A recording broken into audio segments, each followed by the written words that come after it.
You're watching the Top 6 Show, the original multi-club fan channel. Make sure you're following us now on Spotify and Apple Podcast. The link is in the description below. Welcome back to the Top 6. It's Friday, the last domestic weekend before the international break. Lots to go through today, of course, after the Champions League draws, Arsenal crashing out of the Europa League, the top 4 race heats up, Liverpool's humbling week in Europe. And we are going to debate what constitutes failure in football, because it's been going up. The word disappointed is trending today, and we'll get into that a little bit more. Please hit like buttons. Leave us your comments below as well. And if you subscribe, which is amazing, please click the bell notification as well, because the YouTube algorithm is not your friend. You won't always get notified when we go live. You need to make sure you've got the push messages on. And of course, if you don't get the chance to listen to all of this, you can download this podcast this evening on Spotify by clicking on the link in our description below, by following us there. But look at this beautiful, beautiful panel that we have got tonight. Back with us again, repping Arsenal, is man like Dodds. He is here ready to tell us why Arsenal are going 8 points clear this weekend.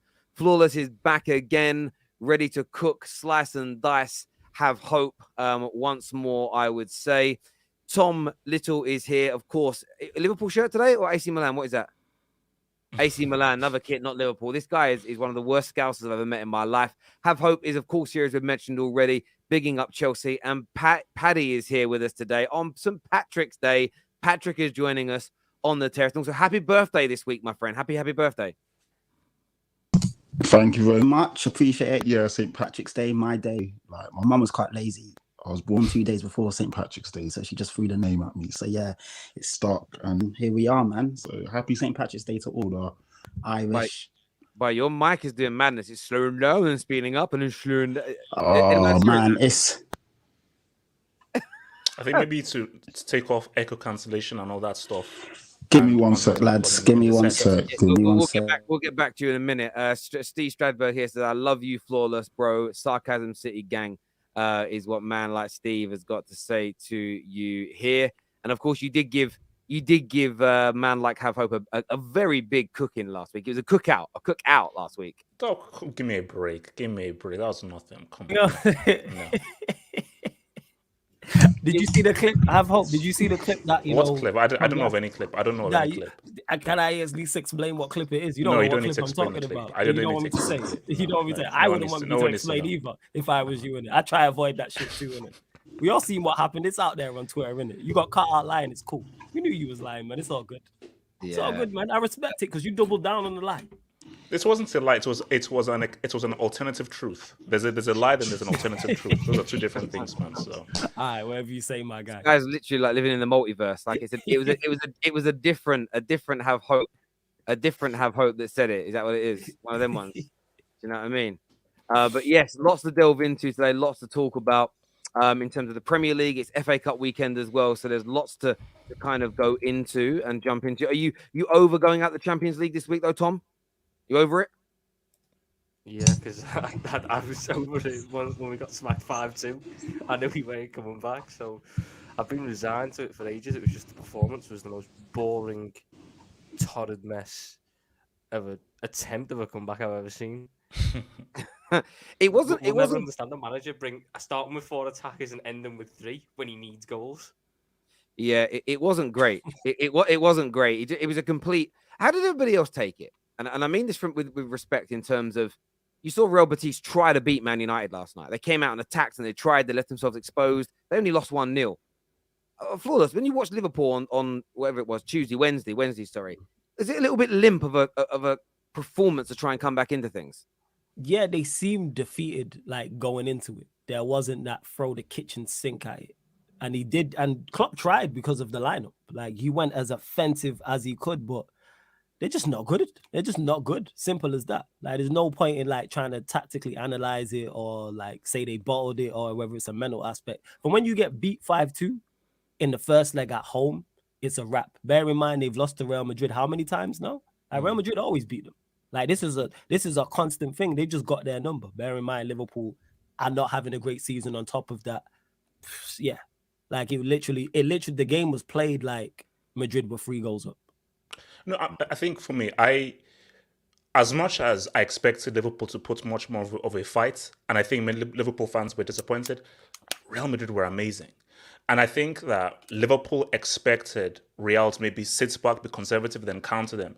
But what Real did was, I know, Real played the game as if they needed the 2 or 3 free goals. And I think you have to just look at just the quality of that midfield. I mean, anybody playing James Milner in 2020, 2023 is on crack. Like, that's in itself is mad. But when you just look at what Camavinga, Modric, and Kroos were doing in midfield, how they were playing the ball around and so forth, I just feel that rather than say, oh, Liverpool could have done better, Real were just amazing. And that was just Real that's a very experienced team, one of the greatest Champions League teams of all time, playing at their highest level. And Liverpool just I wouldn't use Liverpool as a benchmark for measuring how good our midfield is. We've had Bournemouth with Joe Rothwell. We've had, who else? We had Leeds with Tyler Adams. We've had Forest with Remo Freuler. We've had some of the worst teams in the league come to us and dominate our midfield.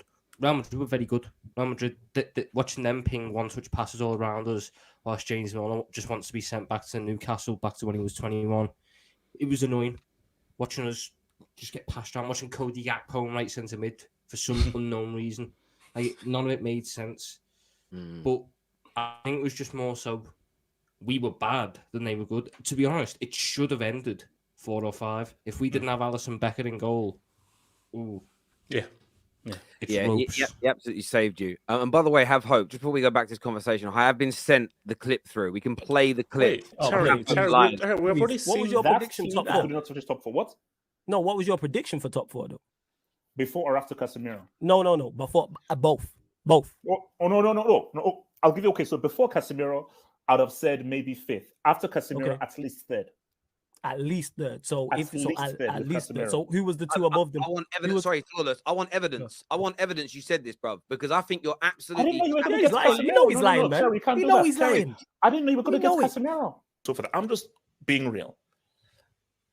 Casemiro by himself, that's as your main signing, and with Eriksen and Lisandro Martinez, that can't guarantee top 4. Because I was on a space yesterday, and I think it was Red, Madrid fans said, "Oh, Casemiro can definitely get United top 4." I was like, what? So Casemiro by himself is enough of a difference maker to get United top 4? That's crazy. He'll help them, he'll improve them, but there are many more pieces that need to come in place before they can say what's up. Can I respond? No, can I respond? I've got to respond. You can't play that without me responding. I've got to respond. I'm intrigued with the defense. So, okay, thank you. Before you respond, have hope. People, this is why you don't lie in it, because these live streams here are recorded and people. Okay, so first of all, it wasn't. Here's the thing. When I said that, my assumption was, like everyone else, Casemiro was coming for a payday. So because we all thought he was coming for a payday, we thought he's just going to come in for a payday, cash out, holiday, whatsoever. I didn't think that he was actually coming here to actually make a point. So because at the points, United is irrelevant and they're not a club that people take seriously on a footballing level, we thought he was coming for a payday. So when he actually came in and was like, oh, I actually want to now do something to help this derelict club that have been relevant for over a decade, I was shocked. So I was shocked by his mentality when he finally was playing, but I thought his mentality would be different. I thought he was here for a payday. So it wasn't a lie. It was just an alternative truth based on what I thought Casemiro was. So let me respond to that then. Has to predict that players aren't going to turn up. What made you think he was just coming for a payday? Because he had already achieved. This guy, I think it's 4 UCLs with Real Madrid, 3 in a few La Liga, 3 in a few Copa del Rey's. You're already part of one of the most historic UCL teams. What more do you have to prove in the club game? So for me, going to United, you've already done everything. You've created history in the club game already. So what else do you need to achieve by going to United? So yeah, he's going for a payday.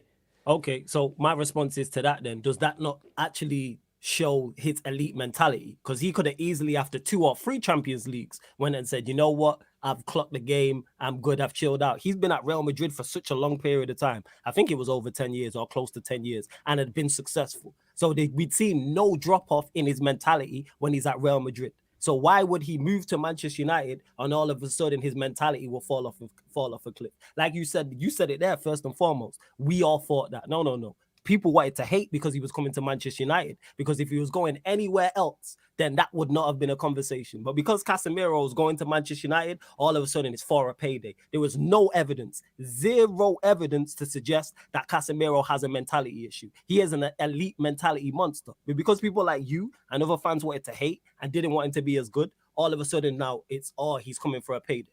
And you could have easily said that in the clip as well.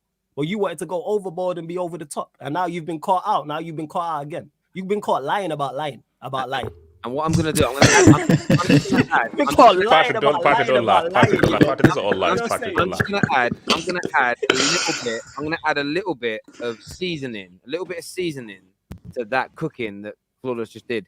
You see, your defense of yourself a moment ago, Have Hope. You said in your defense that you believe that because United are a dead club, an irrelevant club, no longer in the conversations at the top of the table. Last week, you said that we can't call this individual season an overachievement because we're a big, relevant, powerful Manchester United. So again, in trying to defend yourself, you've tripped up again, my friend. Like, honestly, bro, most men, when they get distressed, their hair falls out. Yours might end up growing back if you keep lying, bro. Pinocchio. Give me a break. You know what I'm saying, bro? Like, this guy has been cool. Super chat here that says the amount of crap coming out of this guy's mouth is crazy. Stick to your team. United rebuild is on. Glory, glory, Man United. Yeah, thanks, Tony. Thanks, Tony. Worry about winning a trophy, man. Thank you, man. We've won a trophy already this season. No, it made you. Karabuki, give me a break, man. Worry about winning a trophy that's actually relevant. Didn't you just want to win the Carabao Cup last year against us and lost? Hey, serious, if your manager had won that trophy, he might still be in charge. You wouldn't have Graham Potter in charge. But that's a whole different conversation. Yeah, it's different. Karabuki? Exactly. No. And the thing is as well, people, just let this be a lesson to everyone. Yo, it's okay to call things wrong, you know. Like, it's okay. I get more wrong than I get right. Like, I don't expect Arsenal to be in the situation they're in. I'm not going to sit on here and lie and be like, yeah, Arsenal are going to be top. I expected Arsenal to be to the top of the league. That Have Hope said. That was his prediction. He had City first, Arsenal second, Manchester United third. But then in that clip, he said, Manchester United won't finish top 4 with Casemiro and adding Eriksen and Martinez as well. So he has no safety net. But hey, it's cool, man. You know what I'm saying? Yeah, big up to ND. He did say we got the tapes. There we and they're go. Gonna add this. They're gonna add this clip now to that previous clip as well. It's gonna keep going. Have Hope. You're gonna have to keep going and go. Good job. You're an alter ego. Have Hope, and you're not out there using your real name, Sebastian. You know what I'm saying? Because you know what I mean. You can go anywhere. By the way, your mic, Patrick, is still bugging real bad. It's like every time you come in, it's like crazy. I think what you need to do, go onto the settings on your computer. I think you've got your mic turned up like full blast, like the gain on it's higher. Are you on a computer? Yeah, no, I'm on my iPad Pro. I don't know if you can hear me anyway. If it's gonna cut in or out. It's proper. All right, cool. Give me a sec. Yeah, it's proper. Yeah, whatever you've done to your settings, it's broke it. Big up my guy Flawless every time. Cook him is what Marcel says here. And Sarim says, HH, never mess with the Manx, bro. We're built different. I'll mess with anyone I want, man. Sarim. All right, bro. Chill out. You mess with Flawless and you got barbecued 3 times. You got barbeed and queued. Done. But there we go. We mentioned what's going on with Liverpool. In terms of the top 4 race, though, I'm going to go to Dawds first on this. Spurs won at the weekend.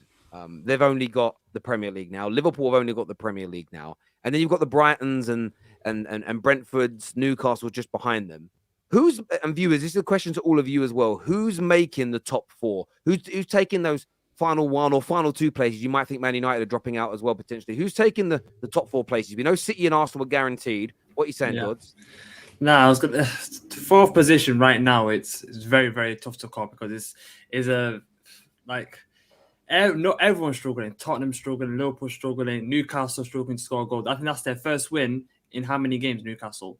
So I think it's like the best of a bad bunch of all of these lot. I'd probably say Newcastle get the 4th position because they look like a team that can defend. Spurs, I don't know what's going to... Spurs 1 week, they look like a good team. Another week, they look like a mid-table team. I don't know if I can't trust Spurs. I don't know if Spurs fans can trust Spurs because their defense has been leaking goals so much this season, and the hype of Romero. I don't know. Spurs fans have gone hiding about Romero. They were calling him the top 3 best centre backs in the league. Top 3, and this guy, he's a back 3 centre back. He can't play in a back 2. Eric Dyer is shocking. They bought a right wing back of £40 million. And Emerson Royale is still starting ahead of him. I don't know about their recruitment. Their manager wants to leave. So Spurs, I don't think Spurs will finish 4th. Liverpool, let's not talk about Liverpool because Liverpool's midfield 3, I think that's the worst midfield 3 out of the top 8 teams. If you're playing James Milner in your team in 20, let's not talk about James Milner anymore. Let's not talk about Fabinho's absolute. He's fell off. I don't know what's happened to Fabinho. Jordan Henderson can't stay fit. Thiago can't stay fit. You got Oxlade-Chamberlain coming on for you at the Santiago Bernabeu. I don't know what's happened to Liverpool as well, and that's why I say Newcastle is the best of the bad bunch, because at least Newcastle got a stable team. Their midfield stable. They've got strength in depth. And I think can't look past Brighton. No, I don't like the fact you didn't include Brighton in that mix. Brighton have to be involved in that. Yes, for sure. I don't know because Brighton, we don't know if they're gonna have that winning mentality. The last 5-6 games, they're 6 points off Tottenham with 2 games in hand. They're on really good form. Their team playing really well, is full of confidence, playing really good football. And the best way I can put it is this: Brighton are the team with the most positives at the minute. The pressure's going to be getting to them at the end. The pressure's going to be on everyone at the end of the season for this one top 4 spot, which is nice little sort of Tottenham are crap under pressure. We are pretty crap in general this season, and Newcastle have never been in this situation before, so we have no idea what to base them under pressure on. Brighton have no reason to have any pressure because no one expects them to get there, which is why I'm saying you can't rule them out. They could easily just go get 5 wins in a row, 8 games unbeaten, and then all of a sudden they're there. And it's very hard to beat Brighton. Wait, but do Newcastle have that pressure? I know they've had the money injection and everything, but I think the pressure is more so on Tottenham and Liverpool as opposed to Newcastle and Brighton. So I think Newcastle, I don't think for Newcastle, it isn't a case of the pressure. For Newcastle, it's in the case of can you win those games? They're one of the hardest teams to beat. If Newcastle can consistently find the goals. Newcastle definitely have more pressure than Brighton because they've been in that mix all season long. People have been saying Newcastle will get top 4 since about October, November. Yeah, but no. But they can be there all that time. But I still feel the pressure, the expectation is on Tottenham and Liverpool, and I think that's 100%. Yeah, no, because for me, like if Newcastle don't make it, guys, be like, okay, wow, it was a good run, but we didn't really expect you to because you're just at the beginning stage of this whole money injections. I think really, look, it's if you were to tell me who's going to make that 4th position, it's impossible because, as Tom just said, there's a good argument for everyone because you cannot ignore Brighton. Now, people can say, Brighton, really? Zerbi has taken those guys to another level from Quidditch. Quidditch was good with them, but once Quidditch left and Zerbi came in, he's taken them to another level. And for Liverpool, and see, it's because I'm like, should we just say no to Liverpool right now because of the Real Madrid thing, the Bournemouth thing? Because again, Liverpool are one of those teams where if they could just click, they can go in a run, but they're playing so badly. And that Bournemouth loss was such a power blow that I'm like, so it's hard. Our best midfield is out for the rest of the season as well. That's Stefan Bajcetic. I think what you're saying though, on a real level, like Liverpool, like a Liverpool fan like Tom's going to find it hard to have Chest on his team doing it because he's basically an Evertonian right now. But I think the thing is this: Liverpool have been poor all season, but they're still kind of ahead of those teams that everyone's predicting to finish in front of them. As bad as they've been, only playing in one competition. I just can't, as much as I like to laugh at Liverpool, I still find myself thinking if we write them off and say, no, they're not doing it, that's when they will make that top 4. You know, it's the pressure, though. The biggest pressure is on Tottenham because they're in the top 4. They were heavily predicted to be certified in that much earlier on in the season. But now they've got the situation with their manager probably leaving. They're out of all competition. So trophy-wise, it's a fouled season, but it's another fouled season. Liverpool's is a bad season where they've been humbled. But we kind of know Liverpool by next year will probably bounce back and win trophies again because they always, even in their period of not winning league titles, they were still winning FA Cups and League Cups and UEFA Cups and Champions League. So there's always been a competitive team. Like the pressure is on Tottenham. I don't know what you think, Patty, but like you have to get top 4. Otherwise, it's a complete write-off of a season, wouldn't you say? Is my mic working okay before I start? Right now, on? Yeah. Okay, cool. Yeah. I heard Tom's chat about Brighton, but Tom, the thing is, Brighton there will be pressure on them now. So, like you said, pressure does make teams do weird things. And I looked at their running. They've got quite a tough running coming up. They got Brentford. Sorry, they just played Brentford. They got Bournemouth. Then they got Tottenham. Then they got Chelsea. Then they got Man City. So they got some tough games coming up. So 9 points. 9 points. What, out of Tottenham, Chelsea, and Man City? Mm-hmm. No chance. No This chance. This isn't Tottenham Brighton of away, old. This isn't the Chelsea Brighton of away. old. Wait, Brighton Man are playing. City. What's the fixture list? Tottenham, Chelsea, Manchester City. Yeah, and my man saying 9 points. You said No, 9 'cause points. You included no, because you included Bournemouth. You said Bournemouth. Yeah, as well. yeah. So you're Bournemouth, so Chelsea, Tottenham, Man City. I'm saying 9 points. no chance. For who? For who? But Brighton out of that run. Brighton are winning 3 of Three those games. Mhm. That's, jeez. Wow. I Who are they know. beating? Who are they beating? They lose to City. They beat Bournemouth. They beat Tottenham. They beat Chelsea. Mental. No, I could see that as well. I could see Why is that mental, Patty? Why is that mental? Tottenham are better than Brighton, and Chelsea are better than Brighton as well. Wait, So I Tottenham are don't better see- than Brighton. According to who? What do you mean according to who? According to the league. Oh, Patrick, give me a break. Like No, don't do that. So, but they're games in hand. You can't just say Tottenham are better than Brighton. No, according to no, the league, no. You can't just. Tottenham are better than them. And even if you look at the form over the last 7 games, Tottenham are better than them. They've picked up more points than them. So run it back. Tottenham have picked up 15 points. Brighton have picked up 14 points. So yeah, Tottenham are better than Brighton, and I expect us to beat them. We beat them previously when we played them 1-0, and I expect us to beat them again. Brighton are a good team, don't get me wrong. I'm not here dismissing them, saying that they're crap, but I don't expect them to pick up 9 points out of those teams, out of those that's fixtures. Wait, That wait, is- no, wait, that is wait, overdoing it. That is overdoing it. See, That's Patrick, see, why. people are calling me a liar. Patrick, you've played 2 games more than Brighton. Yeah, I know. So what do you mean by saying, according to the table? No, well, the table isn't fully correct because you've Well, not played the same table, games that you've- Brighton at has. at the moment, Tottenham are in 4th, and we've said many a time on here that obviously, the table in terms of points on the board, regardless. But you can't categorically say you're better than them because they've not played the same games as you guys. Well, I So think we're better if than those them. win those 2 games in hand, they're on level points. In my humble opinion, we're better than them. That's what I think, and I think we will beat them. And I think I've got every right to say that. Obviously, other people are saying that we won't. People are overdoing it. I don't think Brighton will beat Tottenham, Chelsea, and I think it's a lot. Well, Brighton have beaten Chelsea already this season, 4-1. Well, that was a different Chelsea, man. We were reborn. We were reborn. I'm just going off. You were saying reborn that to Brighton what? won't beat Wait. Brighton, What Brighton have you beaten were born? Chelsea this season. You were born to what? Let's not skip over that. What you? Who was the manager then? Was that under Potter or? Okay. Okay. Brighton's manager was De Zerbi. They were playing Posh's Chelsea.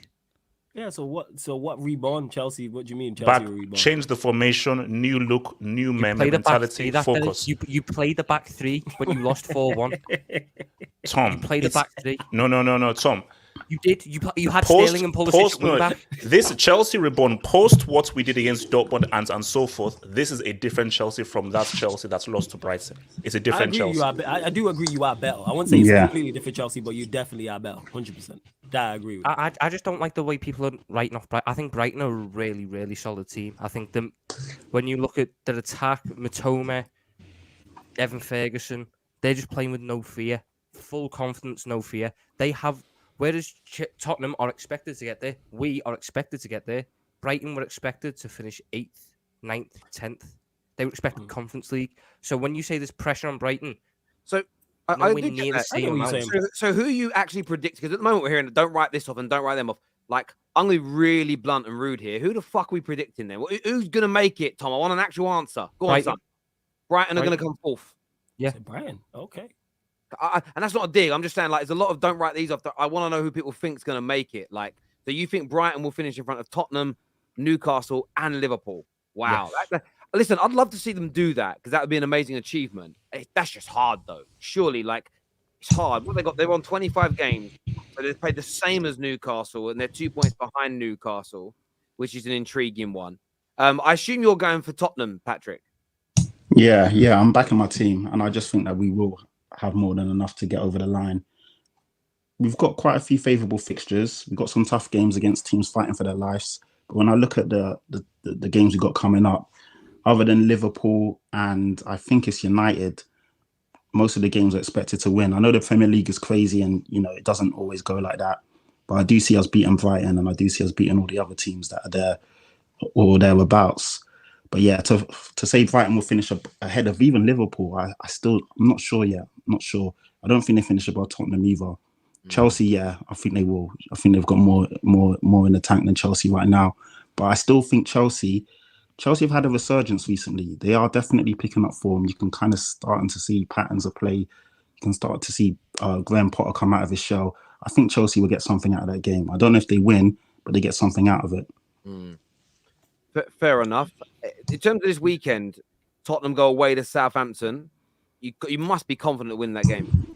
Yeah, I am. I'm confident, but it's a sticky one, isn't it? It's a game that you're expected to win, but we know Southampton are fighting for their lives, and these kind of games can be a banana skin. But to be fair, I do think Tottenham win, and we win quite comfortably.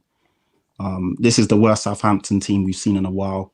It's funny because Southampton have come to our ground and dunked on us, and we've also lost there. But typically, we do beat them as well. I think we beat them up. I think we beat them quite comfortably. To be fair. Does anyone see this as a potential banana skin for Tottenham? We saw last weekend Southampton get a point at Old Trafford. Of course, we went down to 10 men.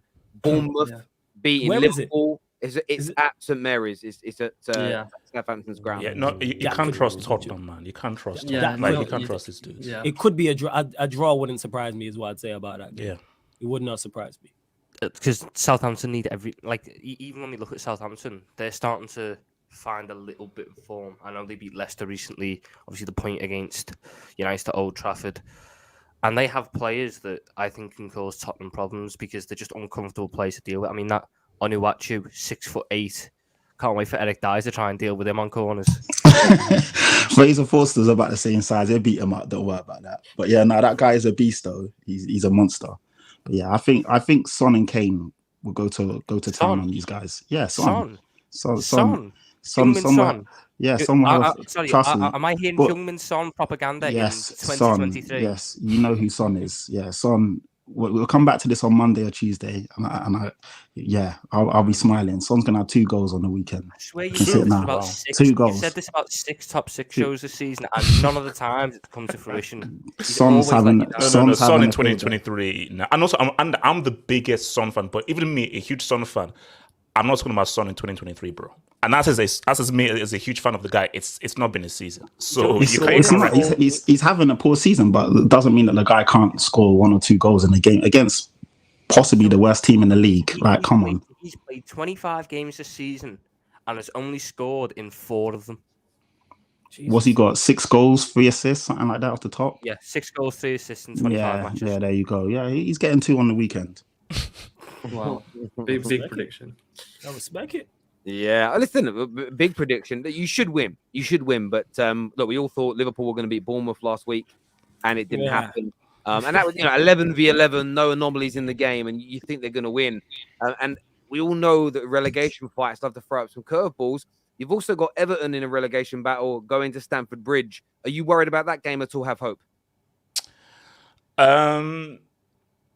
I don't want to, speak too crazy, but I do feel that there's a change in Chelsea right now. And I do feel that Chelsea should get the win. I feel Chelsea should get the win. Look, I'm still not a fan of Quidditch. I still don't want Quidditch to be the manager for Chelsea going forward. But I do feel that with the change in formation, that huge win against Dortmund, I do feel there's been a change in the mentality of the team. And I think that there's a little bit much more cohesiveness. So I do feel that you're going to look. It's not going to be enough for Chelsea. Like domestically, the season is a failure. It's a total failure. But I do feel that it's just about picking up wins, picking up form to try and do something hopefully special in the UCL. Because we all know what happened in that rigged draw earlier this morning. So, but I do feel that Chelsea should get the 3 points. I have faith in that. No, do you have faith in getting past Real Madrid? That's what I want to ask you about Champions League. Here's the thing. Flawless. Have hope. So the thing about it is that Real Madrid. I might laugh, Real Madrid, it's tough game. So I'm not going to put my money on Hufflepuff to defeat Royalty and Don Carlo. All I'm saying though is it's 11 against 11. When you cross that white line and the referee blows that whistle, no one cares about Twitter. No one cares about what Floyd says on his top 6 shows or anything. No one cares about any of our viewpoints. When the referee blows that whistle, it is what it is. So I'm not going to be stupid. When I know that there are receipts that can be taken, I'm not going to be clipped up and look like a fool saying, "Oh, we're going to beat Real Madrid." All I'm saying though is football is football. Football, let's see what happens. I never said anything. All I asked you was your prediction for the game. That's it. You can't ask me that. You can't ask me that. Why can't I ask you that? You can't, because you just can't. Football. Why can't I? Why? Last I checked, it's a free world. I don't have to answer anything. That's cool. That is absolutely cool. I'm not saying you have to answer. I can ask though. It's a free world. I can ask. Okay, you can ask, and I can decide not to answer. There we go. Because it's an uncomfortable conversation. I didn't say it was uncomfortable. All I'm saying is I'm refusing to answer. It's very uncomfortable because you are very talkative and you like to give a lot of opinions. Yes. Now I ask an uncomfortable question. You don't want to answer in that. Why are you saying it's uncomfortable? All I'm saying is that I choose not to answer. I'll explain to you why it's uncomfortable, because you're not favourites for that tie. Had you withdrew Inter Milan or AC Milan, I guarantee you would have answered that question. Okay. No. Look, I know Chelsea. Look, I know. Look, here's the thing. We all know the draw was rigged because there was a league to draw that had Chelsea, Real Madrid. Okay, Terry, that was messed up. Actually, Terry, that was messed. Terry, can you delete that clip, please? Thank you. So no. My thing is that we know that this is a fix because UEFA wants Chelsea out and people want Chelsea out for whatever reason it may be. So it is what it is. All I'm saying though is, let's see what happens. I don't want to say anything to jinx anything. Let's just see what happens. Yes, Real are favorites. Yes, they should win. Yes, I wasn't happy about the draw. Yes, I was pissed off that we had Real Madrid, but it is what it is.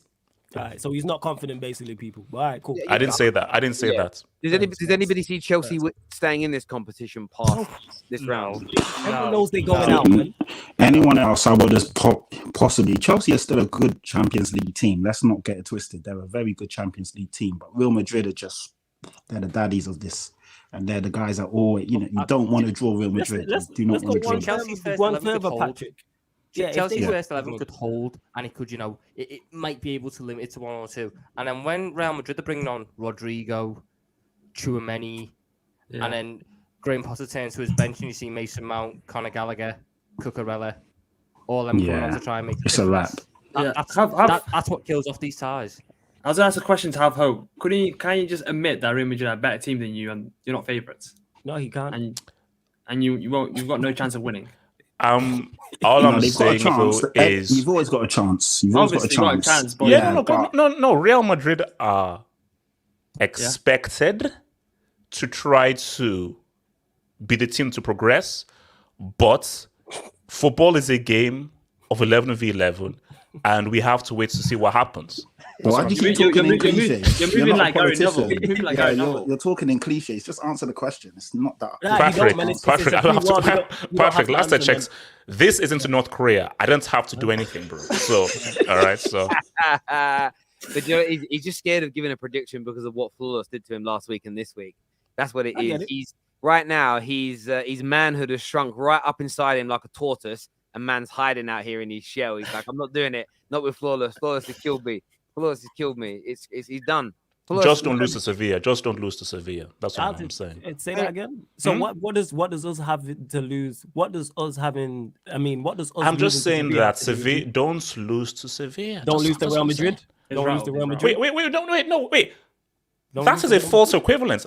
So you're saying that us losing to Real Madrid will be worse than you losing to Sevilla? What? No, did I say that? I didn't say that. What are you talking about, Hope? Firstly, you brought the equivalence up. Like, we're trying to talk about your team, and you brought it to Man United, so you did that, not us. And equally, we've already knocked out from Europe a better team than Real Madrid this year in Barcelona. The league table doesn't lie, and we beat them up. Terry, you don't believe that. Terry, you don't. Yeah, I don't need to believe it. Believing in something is when you don't know if it's a fact, but you're believing it. It's a fact because we beat them, drew them at the Camp Nou, and were the better team, and we beat them at Old Trafford. So it's a fact that we beat them. And I expected to beat Sevilla. And if you lose to Sevilla, that would be embarrassing.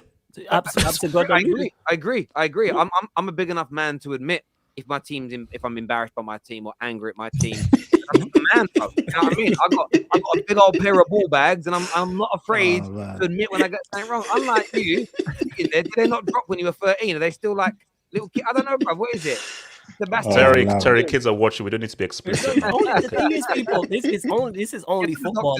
Get to the doctors. It's only football. If we call things wrong, we call things wrong. Like, there's nothing wrong with calling a prediction wrong. Like, that's okay. Like, it's really not that deep. Flawed. Yes, Talk to me. No hope. Let's go. Flawed. Let me talk. Let me deal with the best way I can deal with Chelsea and so forth. Okay, because there's a science to this. There's a science to how I go about with this whole stuff. And I said again, When the game happens, it will happen. All I'm saying though is, if a certain thing happens, that's what I'm saying. So I'm very humble. And the What's the irony certain thing? Sorry, go Hmm? What's the certain? You said if a certain thing happens, what's the certain thing? I don't need to elaborate.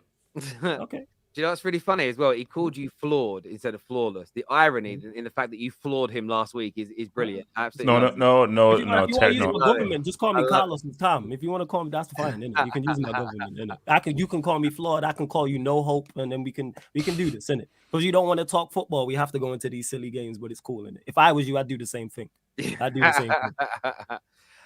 What does Sevilla have to do with Chelsea? What Steve here says, great, well put, my friend. After Sevilla, give us La Liga 2, easy job, glory, glory, Man United. Before we move on to United, which is one of the next talking points, we are obviously going to talk Arsenal a little bit later, and what could be a really topsy-turvy week for them, going out of the trophy, but going 8 points clear. We're going to look at the title race as well. What do you think is going to happen though between Chelsea and Everton? Have hope. What is your prediction for that game? If you would grace us with a prediction, please. Hoping for a 2-0 Chelsea. 2-0 Chelsea. What are you saying? What are you saying, Tom? What are Chelsea going to do? I very rarely want Chelsea to win football matches, but I need Everton to go down. So put like 5 past them, please. No, Tom, you're an Evertonian. That guy killed. He still tweets at me. You know, he still tweets at me, calling you toxic Terry. You know, I'm a disgrace to the Liverpool fan base. It's funny. It's funny. What are you saying, Patty? What's your prediction, bro? 2-0 or 3-1 Chelsea. I think Chelsea win this quite comfortably. Yeah. Flawless. Yeah, I think Chelsea win this game. I don't think Everton have too much going forward. I think Chelsea will be all right. I'd say 1-0 Chelsea. Dodds? Realistically, I think Chelsea will win, but I've got so much hatred for Chelsea, what they did to us about with Mudryk and all that fiasco. I'm gonna pray all night tonight, all the way till early Wait, you morning, still have hate? that Everton have a masterclass. Calvert-Lewin turns into prime R9 or someone, and then Calvert-Lewin's injured, mate. He's not playing. okay. Who's playing up front for them? Anyone. I just Neo need Mope. Everton Hold on. masterclass. You can't bring Sims? hate into a prediction. It's Neo Mope. 4-4-2. It's Neo 4-4-2. Mope. It will be Is it Mope? versus Cucurella. It will be, please have a masterclass on the right wing. Wait, why are you because bringing hate into a prediction? I A prediction should be objective. I hate Chelsea with a passion. Good. Okay? Put that to And- one side. Terry asked for a prediction, not your personal I thought preference. he's got the best. Hold on, no. I thought he's got the better player in Trossard. So why are you still angry about Yes. guessing the better player? We don't need to dissect everything that I say. We don't. I like that. We don't need to That dissect whole it. But style. realistically, Chelsea will win. But if Everton have a 5% chance of winning, I'm taking that. But I'm still predicting a 2-1 win to Chelsea. I'm going to go with 2-0 Chelsea. I think Chelsea would do it. Everton are a bang average team. Get this, her Arsenal fans some Chelsea tissues is what OG Turbo Jesus has got to say here. The way they bought Mudryk was illegal, but It was illegal. Why was it illegal? Why was it illegal? It was politics. We all know it's politics. Because they bought Mudryk and then Shakhtar Donetsk donated 20 million. Oh, please. Yeah, Give me so a break. It was Give all me a politics. break. So politics got involved in football, which never happened. He was on his knees. I've never seen a guy on his knees for a football club to go to Pause. a team. Okay, so he was every day. He was on his knees to go to Arsenal, and then Chelsea come with illegal money. They probably gave him like Illegal shares money? They probably gave him shares at Chelsea, like disclosed shares. Terry, you undisclosed can't shares. allow all these lies And to then- be spouted and so So forth. allegedly, okay. Oh, now you say Are allegedly. you Oh, now. saying that if Allegedly. you'd bought Mudryk, Shakhtar wouldn't have donated any of that money? I think so. Yeah. Now you'd be doing the other thing where you'd be going, "Oh my God, my club is such a humanitarian beauty. We paid extra so they could donate. We're amazing. Oh my God, greatest signing ever." Okay, but the owner, Shakhtar Donetsk owner, or sporting director, said that Arsenal offered the same as Chelsea. Exactly. But why did they? So Why did they? he Why did chose they accept Chelsea the over Chelsea you? offer then? No. He They basically Chelsea accepted project it. more than yours. They accepted it. They said to him, he was like, "Let me please go to Arsenal." He was like, "No, you're not going to Arsenal. You're going to Chelsea because it's to do with politics. It's bigger than you." So he had to accept it, and he said, "Okay, I'll go to Chelsea." So what you did to Mudryk, I'm hoping that Everton deal with you guys. You guys need dealing Why with. don't you deal with them instead of waiting for Everton to deal We with will. them? We will at the Emirates. We will at the will. Emirates. So At the stop Emirates, asking- we'll deal with Stop Chelsea. asking 18th placed Everton to do your dirty work. Fair enough. Fair enough. And we're going to move on to Arsenal a little bit later. Man United's takeover taken a very, very nice turn of events today.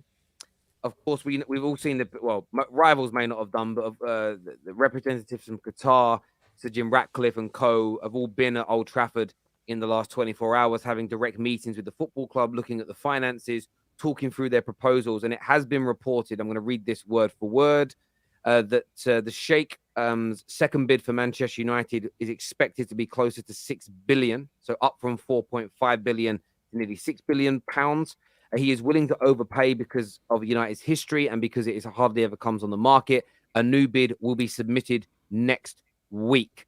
So the rule of the Glazers is very, very quickly coming to an end, Flawless. And it does appear that the Sheikhs, at the very least, are going to offer the 6 billion asking price, or near to the 6 billion asking price, to get this deal over the line. How excited are you as a fan, and what kind of impact do you think it's going to have upon the club? Oh, over the moon about the potential of this happening. Absolutely over the moon, because we have owners who do not care about the football club in terms of the football club's best interest. So we are not given the best possible platform to succeed. Like, people always look at it. Well, some people look at it and go, the Glazers have spent money. Why are Manchester United fans are unhappy? It's never been about the amount the Glazers have spent. It's how they've spent it. It's who they have in place. The fact that managers have lasted at the football club longer than they should have. The fact that we have people in place, like in certain places on the board and in the Manchester United hierarchy, who shouldn't be in place. And we've seen that. This is why we've gone a decade without challenging for a Champions League. Longer than a decade without challenging, not even winning. I'm just talking about challenging for the Premier League and things of that nature, and not investing in the squad correctly. And even though we spent money, we should have spent more. We are a financial juggernaut. So therefore we should do everything in our power to be the best possible football club and give ourselves the best possible chance to succeed. So with owners who actually care, we can do that. Everyone makes jokes, the roof leaking. We've seen it last week about the toilets overflowing, just basic things like that, the training ground, all these type of things. So the fact that we have a manager now in charge he's cooking up a storm. I've said this before, he's cooking up the best meals, and they even his ingredients. It's not his kitchen. And look at how he's overachieving already and the results he's getting with limited resources. So imagine you give him more resources. Bear in mind, Manchester United don't need to go spend 500, 600 million. Like, we don't necessarily need to. If we do that, cool. But it's not a must. But if we choose to do that, the option should be there for us to do that. We should be able to go and compete financially for any single player. It should never be Manchester United don't get a player because we can't afford it. Say, for instance, we went in for Jude Bellingham this summer, just for example. And Real Madrid are there, Chelsea are there, City are there. We should be able to match that. We should be able to match their fee, 110%. And that's just any player. I just use Jude Bellingham as an example. So yeah, I'm over the moon at this, 110%. And I think that's one thing all Manchester United fans agree on, is getting the Glazers out because of the fuckeries that they've done at this football club. I think I speak for everyone though when I say Sir Jim Ratcliffe should be the one given full ownership of the football club. I'm with you, Tom. I second that. Of course, he's one of the football club. Gets what it means. I just wanted to say, actually, before you said that, before this closure, Sir Jim Ratcliffe's team have also said that they are going to match the bid. So there's still a chance that Sir Jim comes in.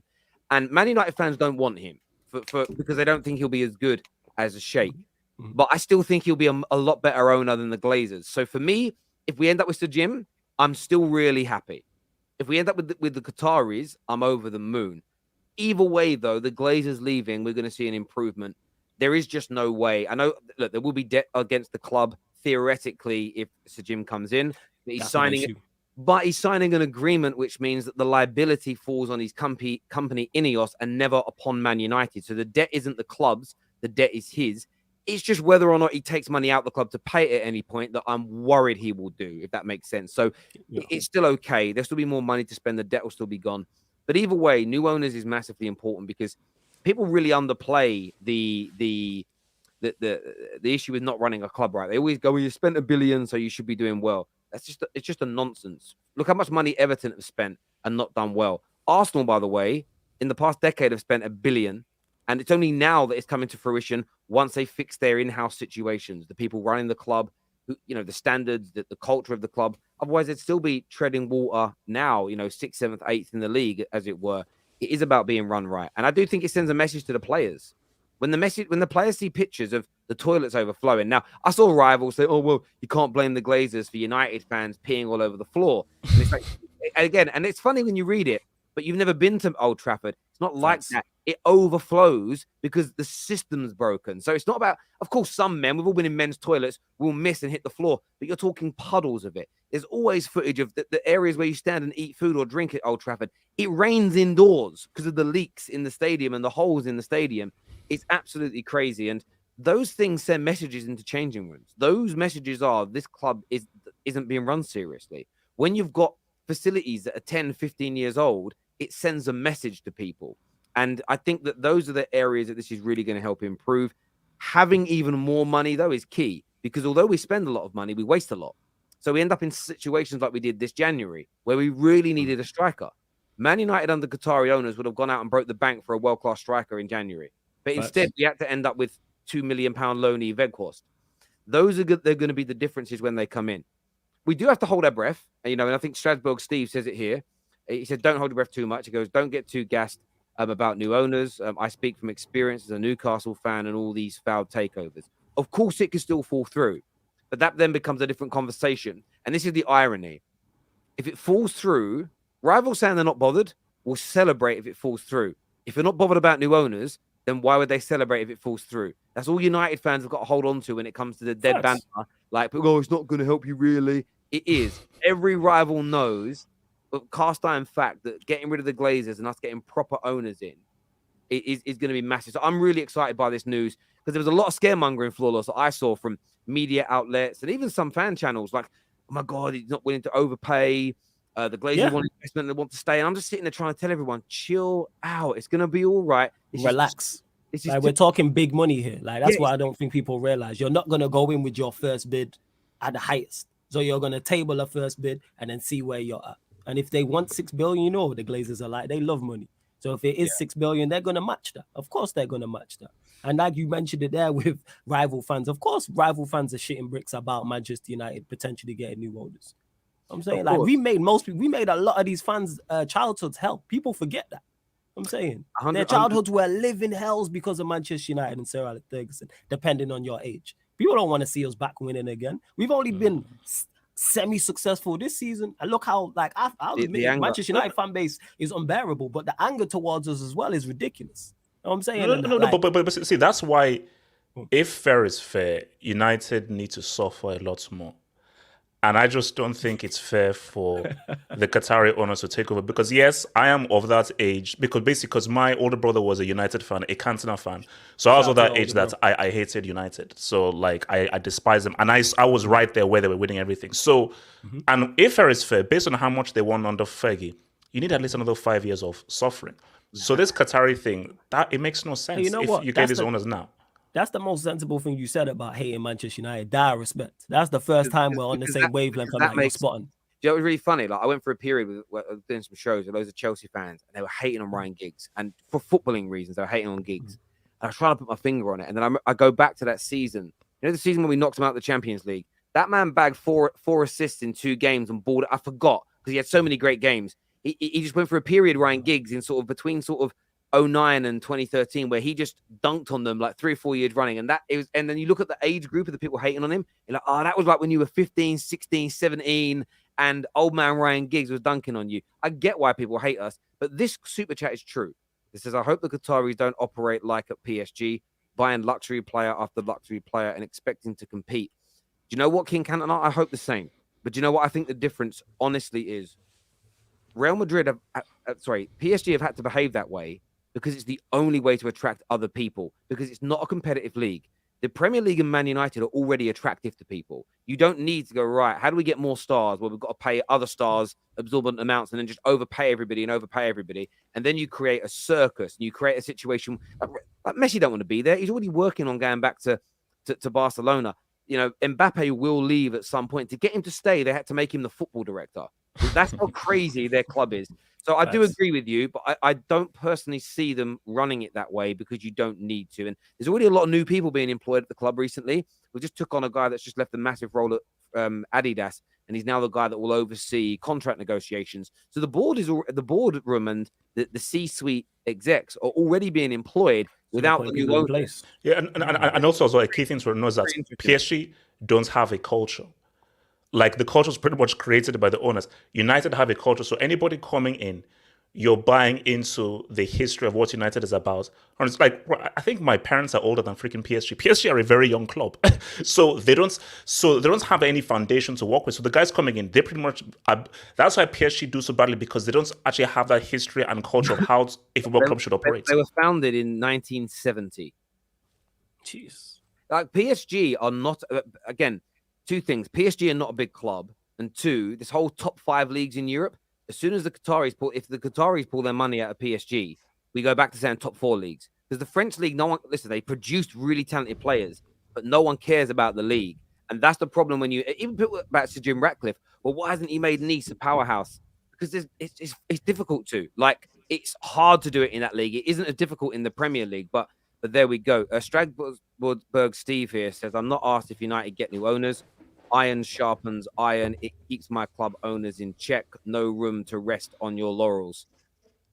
If you've got really good owners, then yes. But I think if you're Liverpool, if you're Tottenham, as examples, there's something to be worried about. Yeah, no one ain't trying to see us with new owners. Like, let's not do it. Like, no one ain't, like, we've never had this before. Like, we've been successful in the past with like owners who may spend money, but not really on it and trying to, like a Roman Abramovich at Chelsea. If the new owners, whoever it is, are like that, people are concerned. They know the worry is United haven't had a clear growth plan, should I say. So it's always just been about on the pitch, get buy players for on the pitch, buy players for on the pitch.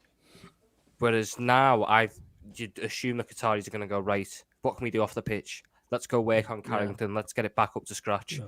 Let's go work on Old Trafford and fix the leaky roofs and crap toilets and everything. Let's go maybe try and invest in the areas around Old Trafford, try and make it a better environment and everything. Because as important as the on-the-pitch players are, the off-the-pitch environment is just as important, because that's where the on-the-pitch stuff stems from. Yeah, absolutely true. This here says, I read that 66% of Man United fans prefer Ratcliffe.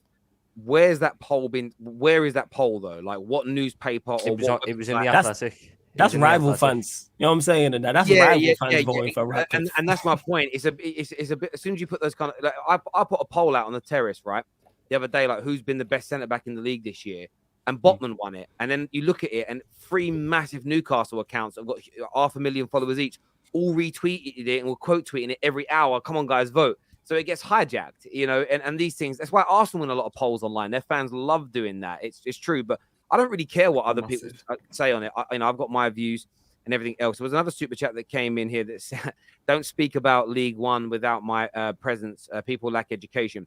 It's a baller league. So as I just said, they create brilliant footballers. But the league, so people have got, I think there's sometimes a misconception when I say the Premier League is the best league. I don't mean the best technical footballers per se. I just mean the most entertaining that people care about and talk about. How do we know what the biggest leagues are? But the global viewing figures. More people in France watch the Premier League than watch Ligue 1. That is a fact. So for me, I don't care about any league where the home that nation watches my league more than theirs. It doesn't make sense to me. Like, for me, like, Ligue 1 without PSG as a superpower in Europe with all that money, no one cares about it. Because growing up as a kid, no one cared what was going on in France, other than, have you heard about this great young player that my club's linked to? That's the only time anybody cared about France. And it will go back to that if and when the Qataris pull their money away, in my very humble opinion. Speaking of this, Enigma here says, United already pay overpriced and get every player they want. Sorry, I can't see any difference with a new manager. You mean new owners? Yeah, look at the window we just had. That's what I say. That's the best win. This window, this past summer we just had, is one of the best windows we've had in a long time. Probably since Fergie left. Probably if you add in a couple of fewer Fergie's last years, maybe the Van Persie's window. Look at the window we just had. Like, if you look at Malacia, you look at Martinez, you look at Eriksson, you look at Casemiro. We literally got 3 first teamers who have been arguably 3 of our top 5-6 players and then you look at the success the success we've already had, and then you look at the potential success for the rest of the season. If United go on to win 3 trophies and finish in the top 3, the season's been 10 out of 10, and the window's been incredible as well. So to say that is incorrect. All that's done is Ten Hag. So imagine Ten Hag with backing and the correct infrastructure and the right people in place. I agree. Strasbourg Steve comes back again and says, League Art is hella entertaining, my favorite to watch. And you're entitled to that opinion, but I want to ask Have Hope a question. Who's the better singer and artist? Chris Brown or Lamar from Fame Academy? Lamar from Fame. Was that the guy that was on that music show? Yes, he said, like, if there's any justice, who's the better singer and artist, Chris Brown or Lamar? So is this pure singing or performance as well? Everything. Who's the best? We all know the answer. Who's the best? Oh no, Chris Brown. Chris Brown. Yeah, but see, this is the difference. I prefer Lamar, but that doesn't make it better, Steve. So you're allowed to think League Eye is the most entertaining. The viewing figures dictate who the best is, because if it truly was the best and the majority agreed, more would watch it. And that's not a dig. It's good quality football, as I say. But when you say that the Premier League is the best, I base it on the eyeballs, the amount of people that watch it. And why is that important? Because year on year, every nation that buys the rights to football grows the amount of people watching it. You know, look how hard it's been in recent years to even get La Liga on English TV. Everyone was cancelling it because nobody was buying it to watch it. You may have been. So please, guys, I really do mean this. When I say it's not very good, stop taking it personally if you enjoy it. Because you guys can all say Lamar's crap. I don't care. I'm still going to buy his records because I like him. But equally, I'm not going to think the guy's like rolling around like he's Chris Brown. I know he's not. That's all I mean, Steve. Like, just so we can put that part of the conversation to bed. Otherwise, it could go on for about a month, I think. I'm Muslim and support the Qataris. Just be fair. I'm not Muslim and I support the Qataris. It is, yeah. I'm all for whoever wants best for Manchester United Football Club. Who has the football club's best interests at heart? And who better for that than a fan of the club? Sergio Ramos. That's what you can do, innit? You know what I'm saying? But the Sheikh's been a fan his whole life. Do you know what I mean? Man like Sir Jim, this guy had a goddamn Chelsea season ticket when he lived in West London, so he ain't no fan. He's basically you, Tom, wearing other club shirts. Do you know what I'm saying? I don't want that in my club. And I like you, Tom, but I don't want you owning my football club. No disrespect. You know what I'm saying? You're my guy. I like you, but that's too far. Speaking of this weekend, United play Fulham, and a good opportunity, Flawless, to kind of complete the bounce back after the Liverpool game. We're progressing the Europa League. You know, we've got a point out of the Southampton game, which wasn't too bad, but we can make the semi-finals of the FA Cup if we win this weekend. Do you think we'll get it done? Oh, yeah, 100%. 100%, I think we'll get it done. You mentioned it there, the bounce back from the Liverpool game. It was about getting past Betis, which we did, getting into the quarterfinals of the Europa League, and also getting past Fulham and going into the semi-finals. Because both those cups are on, especially with Arsenal getting knocked out by Sporting Lisbon. So that's opened up that competition even further that I thought we would win. So now I'm like, it's an even easier route to the final. But yeah, with Fulham, obviously they'll be spirited. They're going to give it a go and they're going to try hard. But I expect us, if we don't beat Fulham, something went really wrong. But to answer your question, completing the bounce back, get to the semi-finals, and then after the international break, we got a lot to look forward to. Like, you got the quarterfinals of the Europa League, you got the semi-finals of the FA Cup. So yeah, I'm looking forward to it. Yeah, me too. Anyone see this as being a potential banana skin for United? Fulham are a good team. You know, we've got no Casemiro. We've got no Casemiro. We've got basically no midfield. What we saying? Is it at Old Trafford or is it? Old Trafford. Old Trafford. The cup competitions, Man United are always at home for some reason. Love the hate, man. Love the hate, man. You might have 5 points clear. You might have 5 points clear, man. What's up? No, the way you come across that every team has a conspiracy going for them. No, it is. No. I just said a fact. Is that every you mean this season? You mean this season? Yeah, every competition, League Cup, FA Cup.